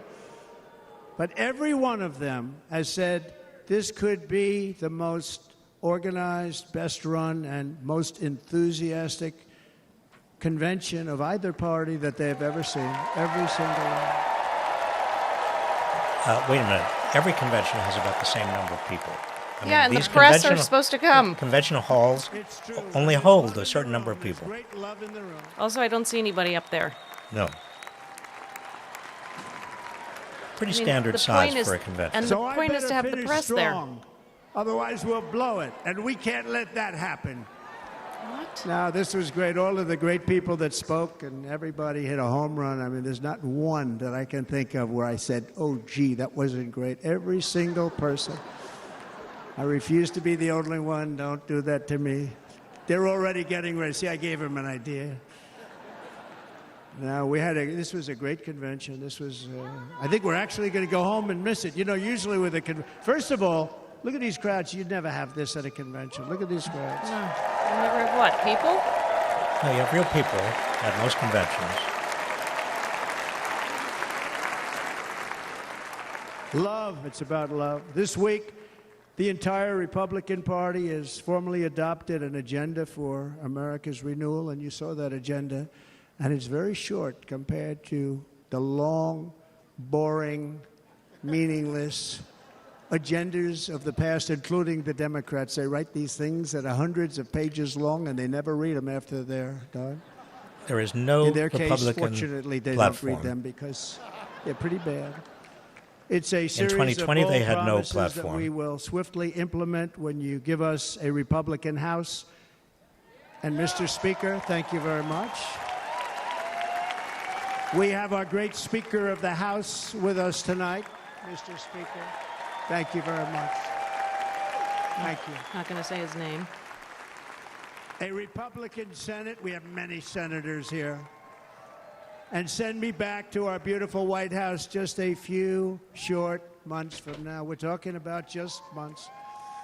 It can't come fast enough. We have to get it done. First, we must get economic relief to our citizens. Starting on day one, we will drive down prices and make America affordable again. We have to make it affordable. It's not affordable. People can't live like this. Under this administration, our current administration, groceries are up 57%, gasoline is up 60 and 70%, mortgage rates have quadrupled. Okay, I've got to say, he has not put forward one single idea for bringing these costs down. The only way to deal with these costs is through antitrust enforcement, because a lot of them are being driven by big companies that are just raising their prices because they have market power. He doesn't believe in antitrust. He tried to gut the antitrust division of the Justice Department. He wants to close the Federal Trade Commission. This is the opposite of what he is now talking about. And the fact is, it doesn't matter what they are because you can't get the money anyway. You can't buy houses. Young people can't get any financing to buy a house. The total household costs have increased an average of $28,000 per family under this administration. Republicans have a plan to bring down prices and bring them down very, very rapidly. What's the By plan? slashing energy costs, we will No. in turn reduce the cost of transportation, manufacturing, and all household goods. So We also know that Moody's has found Biden's policies better for the economy than Trump's. I mean, and he could trigger a recession again, is what they're saying. much starts with energy. And remember, we have more liquid gold under our feet than any other country by far. We are a nation that has the opportunity to make an absolute fortune with its energy. We have it, and China doesn't. Under the Trump administration, just 3.5 years ago, we were energy independent. But soon, we will actually be better than that. We will be energy dominant and supply not only ourselves, but we will... Wait a minute, we're already energy independent. We are already producing more energy than we need. And by the way, he is not acknowledging that fossil fuels are responsible for this incredible climate crisis we're going through. Half the nation is suffering the worst heat that they have ever suffered. Yep, Do you think hottest summer. anybody is watching this and saying, oh, I feel great about the climate? Supply the rest of the world with numbers that nobody has ever seen, and we will reduce our debt, $36 trillion. We will start reducing that, and we will also reduce your taxes still further. Next, The and by debt the way, they is want to raise high. your taxes 4 times. Think of it. And all my life, I grew up watching politicians. I always loved politics, I guess. I was on the other side. I'd watch and they were always talking about, we will give you a tax cut. We will give you a tax cut. My whole life I was watching, I will give you a tax cut, right, Mr. Congressman? That's all they talked about. This is the only administration that said, we're going to raise your taxes by 4 times what you're paying now, No. and people are supposed to vote for them? I've never heard it. Biden has You're no paying too plans to much. raise We're taxes gonna on Americans reduce your earning taxes. less than $400K. Still further, we gave you the biggest one, as I said. We're going to No, give we gave you more, billionaires. He and gave it's going to lead to tremendous growth. hugely We want wealthy growth in our millionaires country. and That's billionaires what's going to pay off our debt. a huge tax cut. And corporations. That's why the debt. That's why And the next debt in we the will United end States the went way up. ridiculous And they were actually smaller than incredible waste Obama's of middle-class taxpayer tax dollars that is cuts. fueling the inflation crisis. They spent trillions of dollars on things having to do with the Green New Scam. It's a scam. And that's caused tremendous inflationary pressures in addition to the cost of energy. And all of the trillions of dollars that are sitting there not yet spent, we will redirect that money for important projects like roads, bridges, dams, and we will not allow it to be spent on meaningless green new scam ideas. He promised that infrastructure repeatedly, never happened. Right. Biden produced the first And I major will end the infrastructure electric act. vehicle Yep. mandate on day one. There's no mandate. What mandate? To be a dictator. Thereby saving the No, U.S. it's auto electrical industry from complete obliteration, which is happening right now, and saving U.S. customers thousands and thousands of dollars per car. And right now, as we speak, large factories, just started, are being built across the border in Mexico. So with all the other things happening on our border, and they're being built by China to make cars and to sell them into our country. No tax, no anything. Can I just say The something? United Auto Works. Manufacturing employment, manufacturing jobs has surged under Biden. It actually went nowhere under Trump. ought to be ashamed for allowing this to happen. And the leader of the United Auto Workers should be fired immediately. And every single auto worker, union and non-union, should be voting for Donald Trump, because we're going to bring back car manufacturing and we're going to bring it back fast. It fell to a Says- 10-year low, U.S. manufacturing under Trump. They're Under building Trump. some of the largest auto plants anywhere in the world. Think of it, in the world. And we're going to bring it back. We're going to make them. We don't mind that happening, but those plants are going to be built in the United States, and our people are going to man those plants. Trump, when he was president, awarded more than $425 billion in federal contracts to And if corporations they don't that agree with us, we'll offshored put a their tariff jobs. of approximately 100 to 200% on each car, and they will be unsellable in the United States. We have long been taken advantage of by other countries. And think of it, oftentimes these other countries are considered so-called allies. They've taken advantage of us for years. We lose jobs, we lose revenue, and they gain everything and wipe out our businesses, wipe out our people. I stopped it for 4 years. I stopped it. And we're really ready to make changes like nobody had seen before. And remember, USMCA, I got rid of NAFTA, the worst trade deal ever made, and replaced it with USMCA, which is, they say, the best trade deal ever made. Almost no difference Actually, between probably NAFTA the best and trade his deal was the trade deal I made with China, where they buy $50 billion worth of our product. They were buying nothing. They buy $50 billion worth. They had to. But I don't even talk about it because of COVID. I don't even mention it, frankly, because of what happened with the China virus. What? Oh, it's so horrific. We will not let countries come in, take our jobs, and plunder our nation. They come and do that. They plunder our nation. The way they will sell their product in America is to build it in America. Very simple. Build it in America and only in America. So he's going to have what? Tariffs? 100% tariffs on all products coming into the United States? It's so zero sum and black or white, not to mention false. And this very simple formula, and Congress has to go along with us, and they will. This very simple formula will create massive numbers of jobs. We will take over the auto industry again, and many, many hundreds of thousands of jobs. We lost so many jobs over the years. If you go back 20, 25 years, they've stolen, going to China and Mexico, about 68% of our auto industry manufacturing jobs. We're going to get them all back. We're going to get them all back, every one of them. That's what you promised before. Biden has actually delivered. Our plan for economic relief are massive tax cuts for workers that include something else that's turned out to be very popular, actually. Here it's very popular, in this building and all those hotels that I saw that are so nice. I'm staying in a nice one. Here comes his tipped workers. It's called no tax on tips. No tax on tips. No tax on tips. Trump's Labor Department actually had made it easier for employers to take the tips of workers. This is the faux working class populism, right? I got that by having dinner recently in Nevada, where we're leading by about 14 points. Hello. I'll see you there very soon, everybody. And we're having dinner at a beautiful restaurant in the Trump building on the Strip, and it's a great building, and the waitress comes over. How's everything going? A really nice person. How's everything? Oh, sir, it's so tough. The government's after me all the time on tips, tips, tips. I said, well, they give you cash. Would they be able to find them? She said, actually, and I didn't know this, she said, very little cash is given. It's all put right on the check.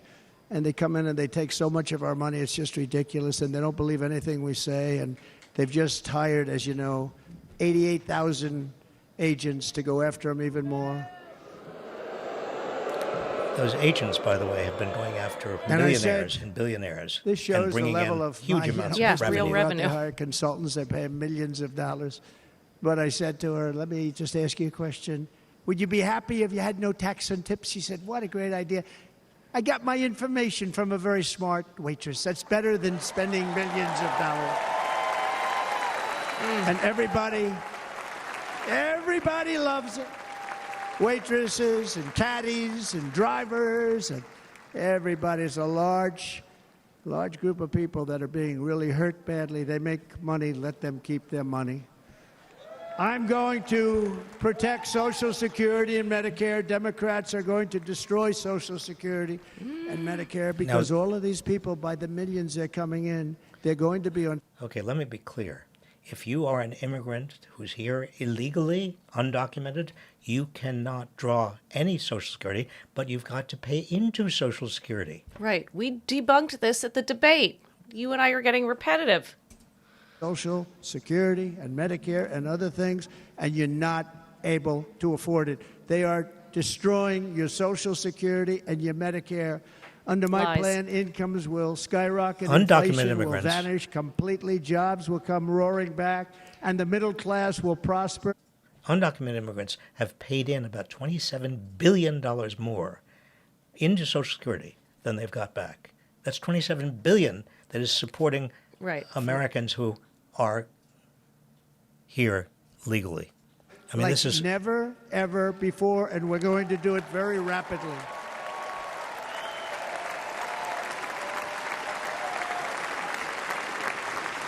But no hope or dream we have for America can succeed unless we stop the illegal immigrant invasion, the worst that's ever been seen anywhere in the world. There's never been an invasion like this anywhere. Counting. Third world countries would fight with sticks and stones not to let this happen. And the ninth time he's used invasion at our invasion. southern border, 10th we will time stop invasion. it. We will stop it quickly. You heard Tom Homan yesterday. Tom Homan, put him in charge and just sit back and watch.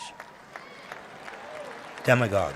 Brandon Judd, The Border Patrol, he's incredible. These guys, they really, their job is a lot easier if they don't have to do anything, but they want to. They're patriots. Brandon Judd, Border Patrol, ICE. ICE goes out. You have to see what ICE does with MS-13. You have these are probably the worst gang, and ICE goes in there. And I know a lot of people on these roads. Biden and the Republicans had a deal to make it even stricter in terms of border security, and the Republicans in the House, listening to Trump, said, no, we're not going to go along. He wanted it to be a campaign issue. And they're very tough people, but they don't want to do this job. They'll go into a pack of MS-13 killers. They're the worst, probably the worst gangs in the world. We have thousands of them. I moved thousands and thousands out in my 4 years. We moved them out, and it was a pleasure. But ICE would go right into a pack of these killers, and you see fists flying, you see everything flying, and then they take them. They put them in a paddy wagon. They take them back, and they get them out of our country. And the other countries weren't accepting them back, and I called up, and I said, tell them that we're not giving them economic aid anymore. And the next day, I got calls from all of these countries that were terminated.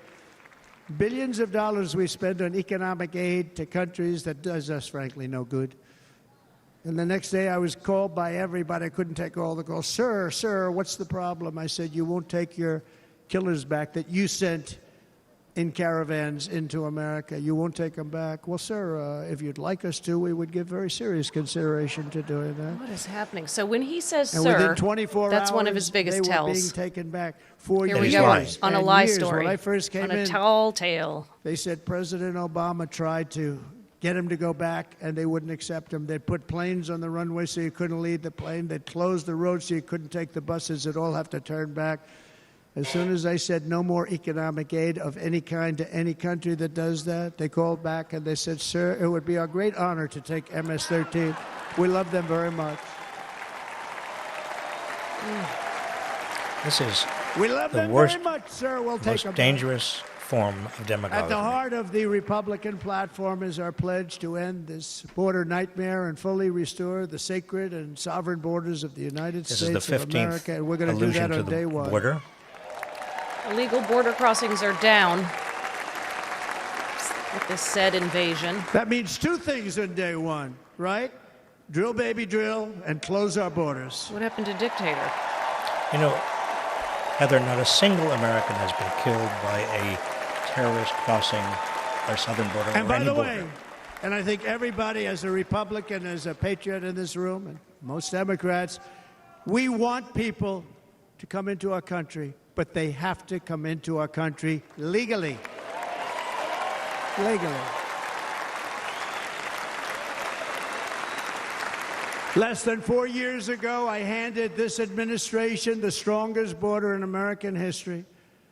But you can see on the chart that saved my life, that was the chart that saved my life. I said, look it, I'm so proud of it. I think it's one of the greatest, it was done by the Border Patrol, one of the greatest charts I've ever seen. It showed everything just like that. You know the chart. Oh, there it is. That's pretty good. Wow. Last time I put up that chart, I never really got to look at it. Now we're making But jokes. without that chart, I would not be here today. Trump's massive deportation plan is Never got to would look be a at it. disaster, a humanitarian disaster. Right. It would be an economic disaster. He wants to round up I said, 11 "You gotta to see 15 this million chart." I was people, so put them proud of it, in and by the time I got concentration to camps. there, I never got to see it that day. But I'm seeing it now, and I was very proud. If you look at the arrow in the bottom, that's the lowest level, the one on the bottom, heavy red arrow. That's the lowest level of illegal immigrants ever to come into our country in recorded history, right there. That's because that's 2020. That's COVID. And that was my last week in office. And then you see what happened after I left. Look at the rest. And if you go out a little bit further, it's getting to be a little bit old, but I love it anyway, right? But you can go much higher with those numbers. Look what happened right after that.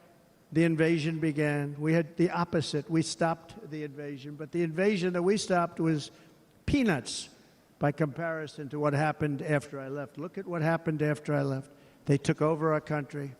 This makes We ended all 20 catch and references to the release. word invasion. We shut down asylum fraud. We stopped human trafficking and forged historic agreements to keep illegal aliens on foreign soil. We want them to stay on their soil.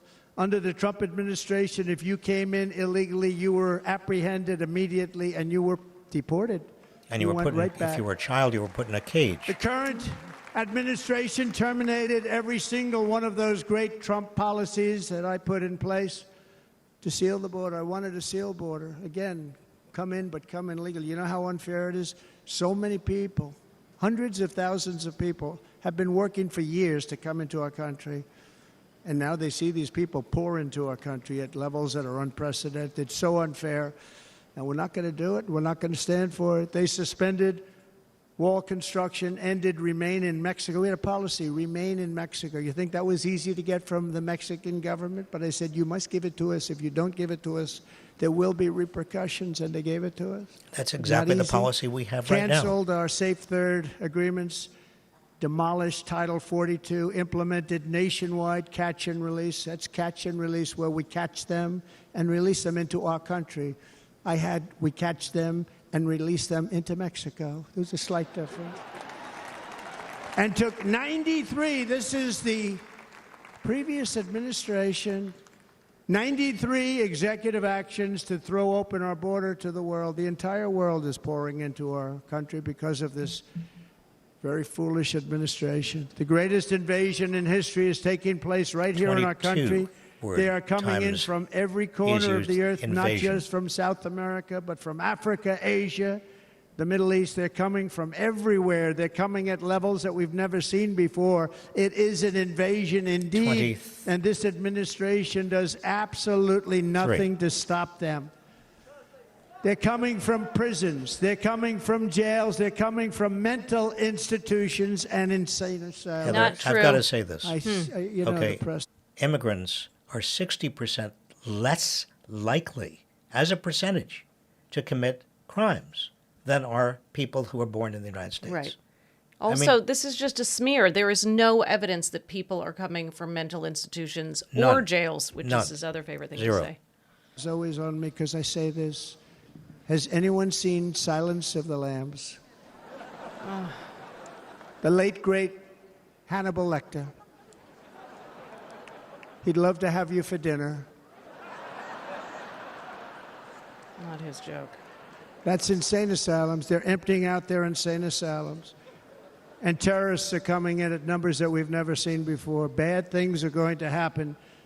Meanwhile, our crime rate is going up while crime statistics all over the world are going down because they're taking their criminals and they're putting them into our country. A certain country, and I happen to like the president of that country very much, but he's been getting great publicity because he's a wonderful shepherd of the country. He says how well the country's doing because their crime rate is down. And he said he's training all of these rough people. They're rough, rough, rough. He's training them. And I've been reading about this for 2 years. I think, oh, that's wonderful. Let's take a look at it. But then I realized he's not training them. He's sending all of his criminals, his drug dealers, his people that are in jails, he's sending them all to the United States. And he's different in that he doesn't say that. He's trying to convince everybody what a wonderful job he does in running the country. Well, he doesn't do a wonderful job. And by the way, if I ran one of the countries, many countries from all over, I would be worse than any of them. I would have had the place totally emptied out already. You know, this is a But we become a dumping ground for the rest of the world, which is laughing at us. They think we're stupid. And they can't believe that they're getting away with what they're getting away with, but they're not going to be getting away with it for long. That's what I can tell you. I can't believe he has been getting away with these lies, including his big lie. In Venezuela, Caracas, high crime. Caracas, Venezuela, really a dangerous place, but not anymore. Because in Venezuela, crime is down 72%. In fact, if they would ever win this election, I hate to even say that, we will have our next Republican convention in Venezuela because it will be safe.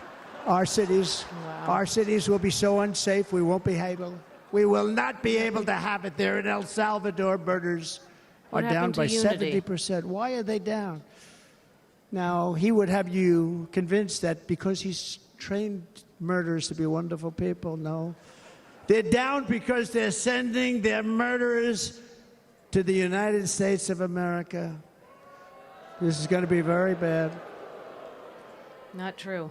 And bad things are going to happen, and you're seeing it happen all the time. That's why, to keep our families safe, the Republican platform promises to launch the largest deportation operation in the history of our country. Even larger awful. than that of President Dwight D. Eisenhower from many years ago. You know, he was a moderate, but he believed very strongly in borders. He had You the already largest said this. deportation operation we've ever Humanitarian had. and economic crisis. Just recently, I spoke to the grieving mother of Jocelyn Nungary, a wonderful woman, a precious 12-year-old girl from Houston who last month was tied up, assaulted, and strangled to death after walking to the convenience store just a block away from her house. Her body was dumped near the side of the road in a shallow creek, found by some onlookers who couldn't believe what they had witnessed. Charged with Jocelyn's heinous murder are 2 illegal aliens from Venezuela who came across our border, were in custody, and were then released into the country by this horrible, horrible administration that we have right now. I also met recently with the heartbroken mother and sister of Rachel Morin. Rachel was a 37-year-old mom of 5 beautiful children who was brutally raped and murdered while out on a run. She wanted to keep herself in good shape. It was very important to her. She was murdered. The monster responsible first killed another woman in El Salvador before he was led into America by the White House. This White House let them in. He then attacked a 9-year-old girl and her mother in a home invasion in Los Angeles before murdering Rachel in Maryland. Traveled all throughout the country, doing tremendous damage. Rachel's mother will never be the same. I spent time with her. She will never be the same. I've also met with the wonderful family of Laken Riley, the brilliant 22-year-old nursing student. She was so proud of being first in her class, who was out for a jog on the campus of the University of Georgia when she was assaulted, beaten, and horrifically killed. Yet another American life was stolen by a criminal alien set free by this administration. And these were incredible people we're talking about. These were incredible people This is who died. an example of demagoguery. Tonight, America, this is my vow. I will not let these killers and criminals into our country. You take isolated examples, you exaggerate them, Yep. you make up data that is completely I will false. keep our And then you do sons and storytelling, daughters safe. appeal to emotion. As we bring security to our streets, we will help bring stability to the world. I was the first president in modern times to start no new wars. You know, we were the toughest, we were the most respected. Not true. And you saw this. Other presidents Hungry, didn't start strong wars. country, run by a Carter, very Ford. powerful, tough leader. He's a tough guy. Nixon. Press doesn't like him because he's tough. And he came out recently. They were asking him at an interview, the whole world is exploding. What's happening? What's going on?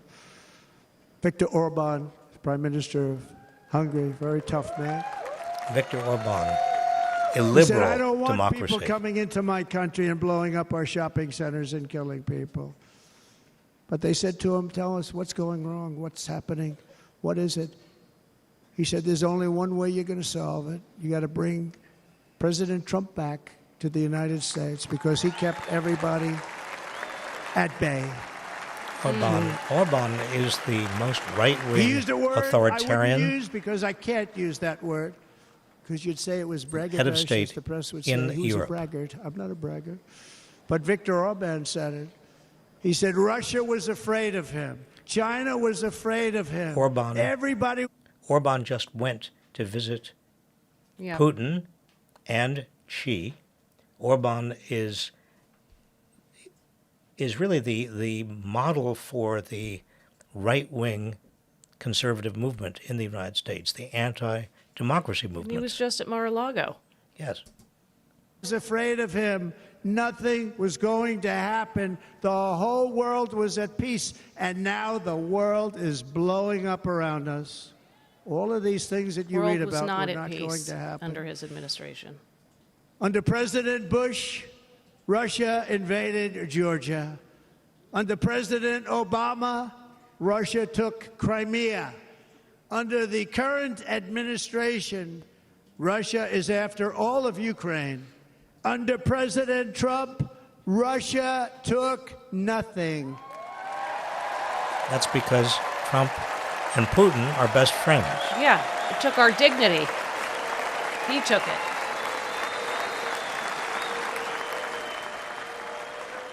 We defeated 100% of ISIS in Syria and Iraq, something that was said to take 5 years, sir. It'll take 5 years, sir. The sir. We did it in a matter of a couple of months. We have a great military. Our military is not woke. It's just some of the fools on top that are woke. Woke? He's calling members of the military fools. Some of the fools on top of the military are woke? Where does that I got come along from? very well. North Korea, Kim Jong-un, I got along very well with him. The press hated when I said that. How could you get along with him? Well, you know, it's nice to get along with somebody who has a lot of nuclear weapons or otherwise, isn't it? See, in the old days, they'd say, that's a wonderful thing. Now they say, how could you possibly do that? But no, I got along with them, and we stopped the missile launches from North Korea. Now North Korea is acting up again, but when we get back, I get along with them. He did not stop He'd like to missile see me launches back, from too. North Korea. I think he misses me, if you want to know the truth. Comedic Our throwaways. opponents inherited a world at peace and turned it into a planet of war. We're in a planet of war. Look at that attack on Israel. Look at what's happening with Ukraine. The cities are just bombed out. How can people live like that where buildings, massive buildings are falling to the ground?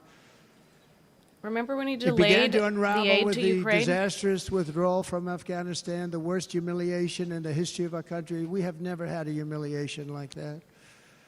13 heroic U.S. service members were tragically and needlessly killed. 45 others were horrifically wounded. Nobody ever talks about them. No arms, no legs, face explosions. You know, U.S. troops were killed Horrifically- in horrifically Afghanistan wounded. in every year of the By the way, Trump we have a presidency. man Yeah, wars were going in on. this It room was not a who's peaceful running for presidency. the U.S. Senate from a great state, Nevada, named Sam Brown, who paid the ultimate price. Thank you, Sam. Thank you, Sam. Thank you. He paid the biggest price probably ever paid by anybody that is running for office, and I think he's going to do great. He's running against a person that is not good, not respected, a total lightweight. But Sam, I think, paid, really, we were talking about it with some of the senators that are working so hard for Sam, but he paid the biggest price of any senator ever to run for the Senate. I don't think anybody's ever what he did. He was a real hero, a really great person, and he's running, and I hope that everybody gets out and votes for Sam Brown. Is this still, is this real life? Is this still, are we still here? Are we still here? Are we I still don't listening? know. Left behind $85 billion worth of military equipment, along with many American citizens were left behind. Many, many American citizens, emboldened by that disaster, Russia invaded Ukraine. They saw this group of people that were incompetent. We took the soldiers out first. No, we're going to take the soldiers out second. If they would have followed my plan, we had a great plan. But the plan only kicked in if they did everything perfectly, and they weren't doing things perfectly, so we said it doesn't kick in. You know, 18 months in Afghanistan, we didn't have one, so they were killing them left and right, snipers. And I spoke to the head of the Taliban. You've heard this story. Abdul, still there, still the head of the Taliban. The press got on me, why would you speak to him? I said, because that's where the killing is. I don't have to speak to somebody that has nothing to do with it. And I told him, don't ever do that. rambles. Don't ever do that again. Don't ever, ever do that again. You've got to stop. Because during the Obama administration, many great people and soldiers, a lot of soldiers were being killed from long distance. I said, if you keep doing that, you're going to be hit harder than anybody's ever been hit by a country before. Do you think they're flashing a light saying it's time to wrap it up, or do you think with the teleprompter, there's a time? And he said, No. I understand, Your Excellency. He called me Your Excellency. I wonder if he calls the other guy Your Excellency. I doubt it. The other guy gave him everything. I mean, what kind of a deal was that? He walked out, gave him everything. Do you know that right now Afghanistan is one of the largest sellers of weapons in the world? They're selling the brand new, beautiful weapons that we gave them. But think of it, he actually said to me, but why do you show me a picture of my home? I said, you'll have to ask your people or one of your wives. But he could figure it out. And for 18 months, we had not one attack on an American soldier by the Taliban. 18 This is months. so many lies and so many deviations and stories. It's hard to track. If someone actually wrote this speech, I feel like No, they he's need some going editing. back and forth from the Horrible day where teleprompter soldiers to were his killed. own I was not there stream of because a consciousness. ridiculous election. But we had that horrible attack, and they also gave up Bagram, one of the biggest bases anywhere in the world, air bases anywhere in the world, the longest runways, most powerful, hardened, thickened runways.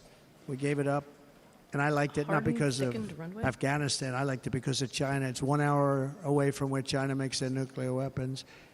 And you know who has it now? China has it now. We were keeping that. And now China is likewise circling Taiwan, and Russian warships and nuclear submarines are operating 60 miles off the coast in Cuba. Do you know that? No, the press refuses to write about it. The press if that refuses were to me write about it. running this country and we had nuclear submarines in Cuba, This is worrying. I will tell you that the Trying to headlines every track it day all. would be, what's wrong with our president? You don't even hear this. You're not hearing about this. Russia has nuclear submarines and warships 60 miles away, Mr. Congressman, from Miami, by the way, happens to be here. Correct? In Cuba. And that would not be stood for if it were somebody else. They don't want to mention it, but now maybe they will. And the entire world, I tell you this, we want our hostages back, and they better be back before I assume office, or you will be paying a very big price. Who's going to be paying a price? And how is he going to make them pay a price? They.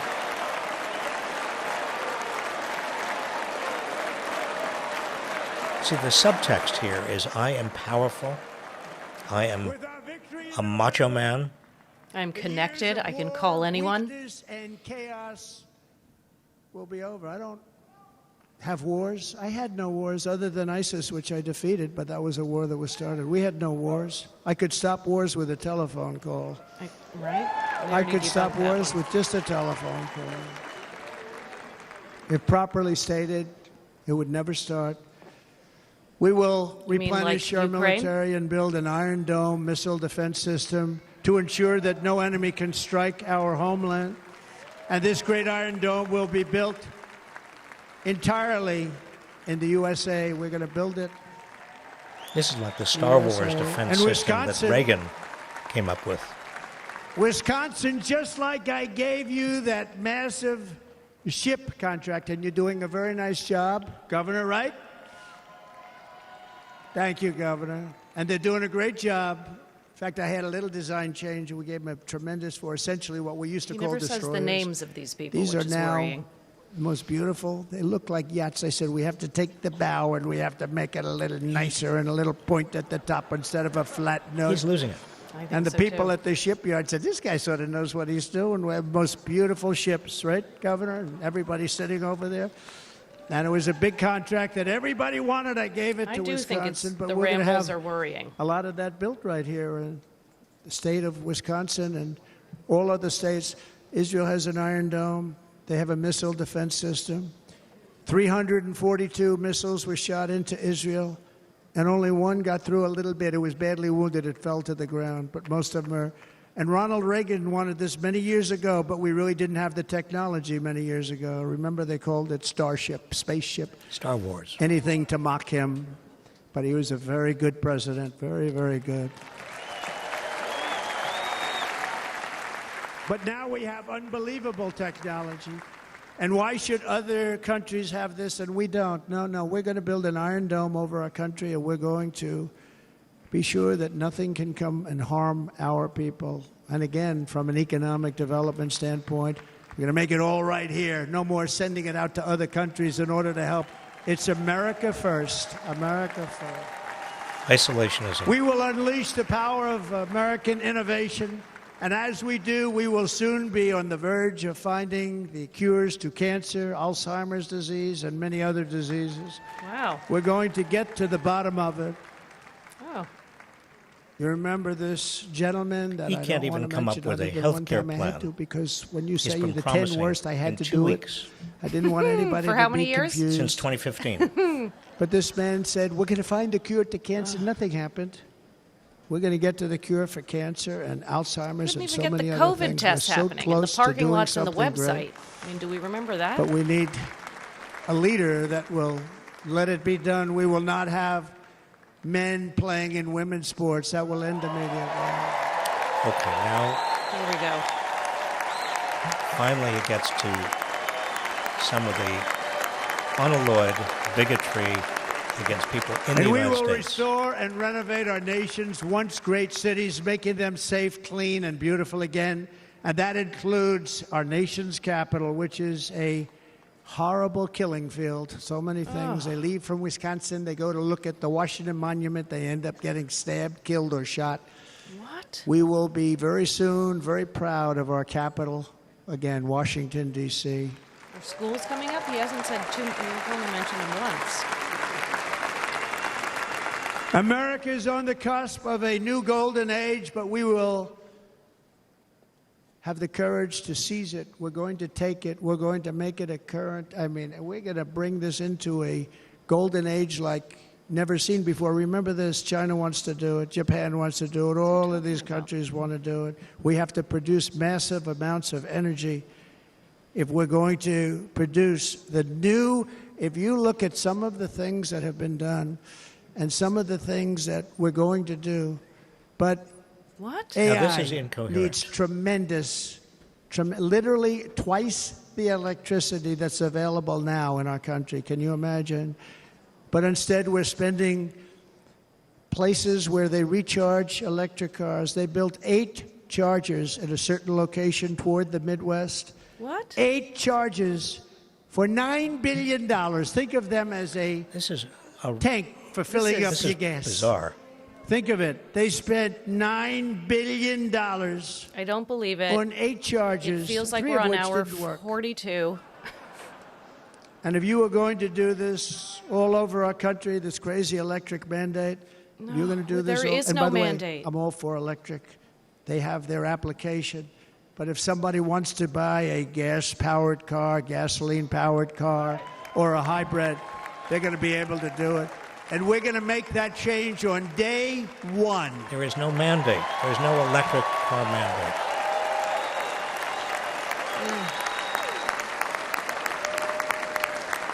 So to conclude, Woo! just a few short days ago, my journey with you nearly ended. We know that. And yet, here we are tonight, all gathered together, talking about the future, promise, and a total renewal of a thing we love very much. It's called America.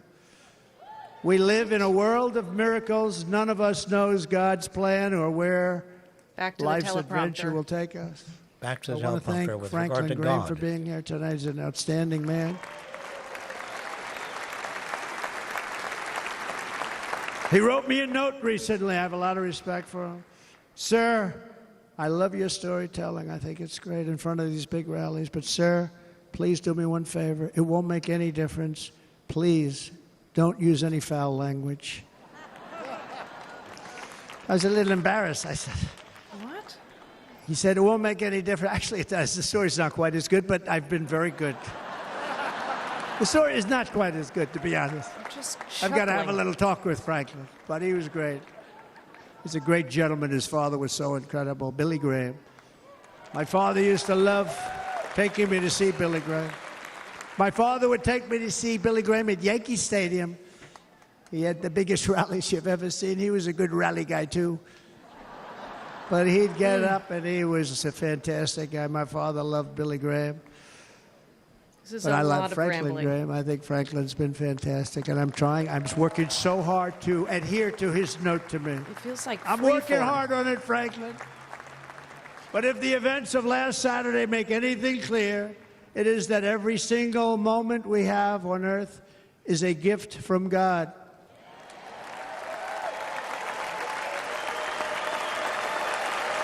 We have to make the most of every day for the people and for the country that we love. The attacker in Pennsylvania wanted to stop our movement, but the truth is the movement has never been about me. It has always been about you. It's your movement. It's the biggest movement in the history of our country by far. The biggest movement Can't be in the stopped. history of America. It can't be Please. stopped. It has always been about the hardworking, patriotic citizens of America. For too long, our nation has settled for too little. We settled for too little.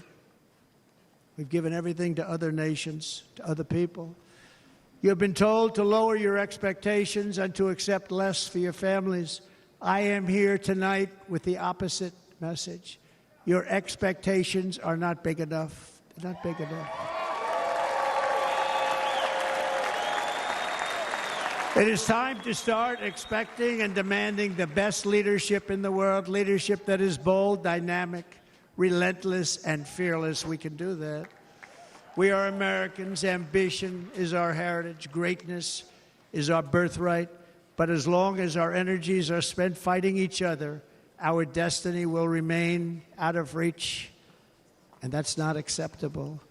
We must instead take that energy and use it to realize our country's true potential and write our own thrilling chapter of the American story. We can do it together. We will unite. We are going to come together, and success will bring us together.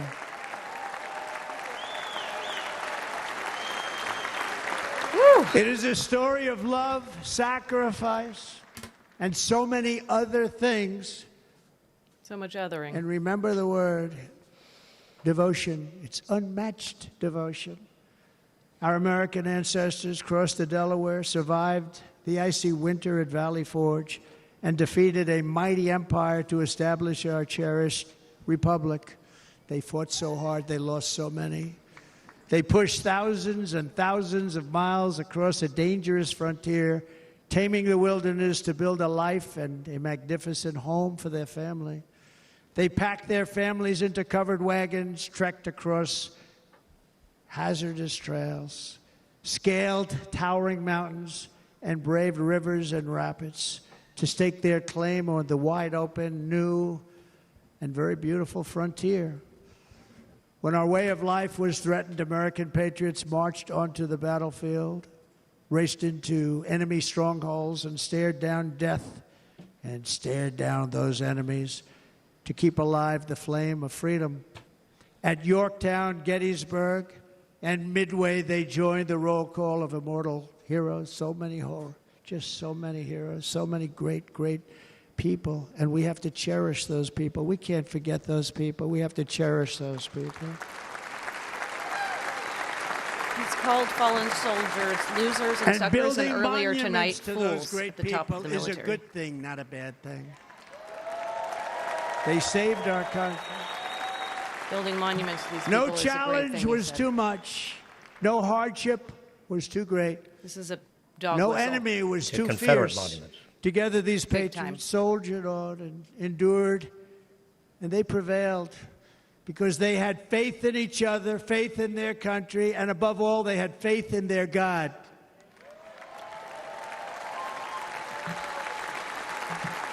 Just like our ancestors, we must now come together, rise above past differences, Any disagreements have to be put aside and go forward united as one people, one nation, pledging allegiance to one great, beautiful, I think it's so beautiful, American flag.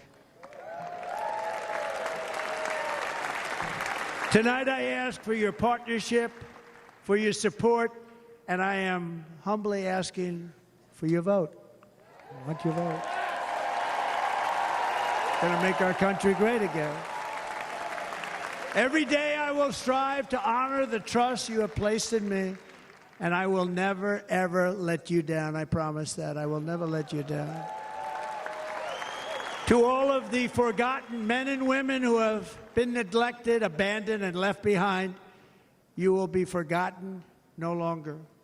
We will press forward, and together we will win, win, win. Except for all the marginalized people he was belittling. How much did Trump add to the debt? Was it? $8.4 trillion. Win, win, win, win. And win. how many jobs? 2.9 million lost. I mean, Nothing will sway us. Under Trump. Nothing will slow us, and no one will ever stop us. No matter what dangers come our way, no matter what obstacles lie in our path, we will keep striving toward our shared and glorious destiny, and we will not fail. We will not fail.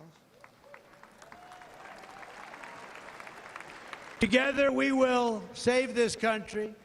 We will restore the republic, and we will usher in the rich and wonderful tomorrows that our people so truly deserve. platitude. America's future will be bigger, better, bolder, brighter, happier, stronger, freer, greater, and more united than ever before.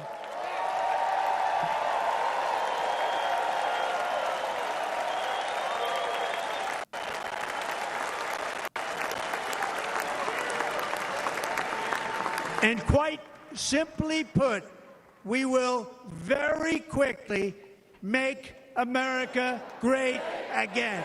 Thank you very much. Thank you very much. Heather, this was the Wisconsin, God bless you.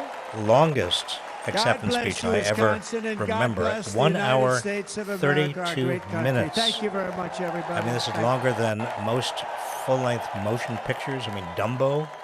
Remember Dumbo? It went on forever. Interesting that you picked that one. I mean, this is also a model. I mean, what the press is going to say about this is it was a kinder and gentler Donald Trump. I mean, he talked about unity over and over again, but under the surface of unity and asking for unity, he actually is dividing Americans over and over again, tougher and tougher. The divisions over whether you were born outside the United States, whether you use the boys' rooms and girls' rooms based upon your birth, about where you are in America, upon your income level and what you actually get in terms of his tax cuts. I mean, he was a total failure. He not only was a failure economically in terms of his economic policies, but he also, and let's not forget, he created the big lie that he lost, that he actually won the 2020 election. And he mounted an attempted coup against the government of the United States. He orchestrated a riot, an assault on the United States Capitol. He endangered the lives of our entire Congress. This is a man who should not get close to the presidency. But what you saw and what I saw was a demagogue. Lied repeatedly, lied through his teeth, said over and over again what is not true, but said it with a degree of convincing self-confidence and used the themes of strength and dominance to win over certainly this audience, and let's hope, not a majority of Americans. And us versus them? It's all us versus them. It's all a zero-sum Yep. contest. Yep. And it's America First isolationism, which is going to, if he would ever actually try to implement it, would bring on another Great Depression. But the cognitive dissonance, trying to listen to him, it's like having record scratch. Let's bring us all together, and then here are 1,000 ways I'm now Pulling us apart. right. And then, but I'm back, but I'm not. I mean, it's really actually difficult to follow. Well, he was incoherent when he was off script. Several times he went off script, and he started to talk about artificial intelligence and energy and several at the same time. Foreigners and, I mean, horrible. But the word, Fear-mongering. but the word, kind of that he kept on using over and over and over again was the word invasion. Yep. That is the most memorable word here. His theme is that America is being invaded. Others are taking advantage of us. I am a strong enough, powerful enough, dominant enough person, Chosen man, enough. man, Chosen enough. male, Yep. that I will stop all of this. I felt it was a depressing evening. I don't know how all of you felt. Also, long, depressive. I mean, 90 plus minutes of that. It's wild. 1 and hour really 32, yeah. veering all over the place with the stories. I remember in 3rd grade learning what a tall tale was. You know, we had an exercise. Now everyone has to. So it's not a normal story. What it is a tall tale. So you're going to exaggerate everything for effect. I mean, that everything there was a veering off story like you're, you know, I mean, this is too subtle, but your worst uncle at a wedding or something. You in the audience, this, and that reminds me of this, and then debasing humans all over the place and exaggerating and lies. I mean, it was brutal to watch. This is also an extraordinarily white audience. I mean, I know that the press tries to find examples of people of color. There's almost nobody here. It's the most undiverse audience. But look, we've kept you very late, and we've kept you very late, And you. and me. I But blame I think it was. him. I think it was worth it to actually see Donald Trump in operation. The end of his coronation, and let's just hope and pray It was a doozy. that he does not get the presidency again. That the Democrats get their act together. Hear, hear. Listen, thank you all for joining us. I particularly want to thank Dan Davis, Michael Lahanas Calderon, Drew Towen, Naomi Bradford, Jordan Alport, Mia Rosenthal, Emily Paulos, and Alan Piper for their extraordinary help tonight. Thank you all. Thank you for joining us.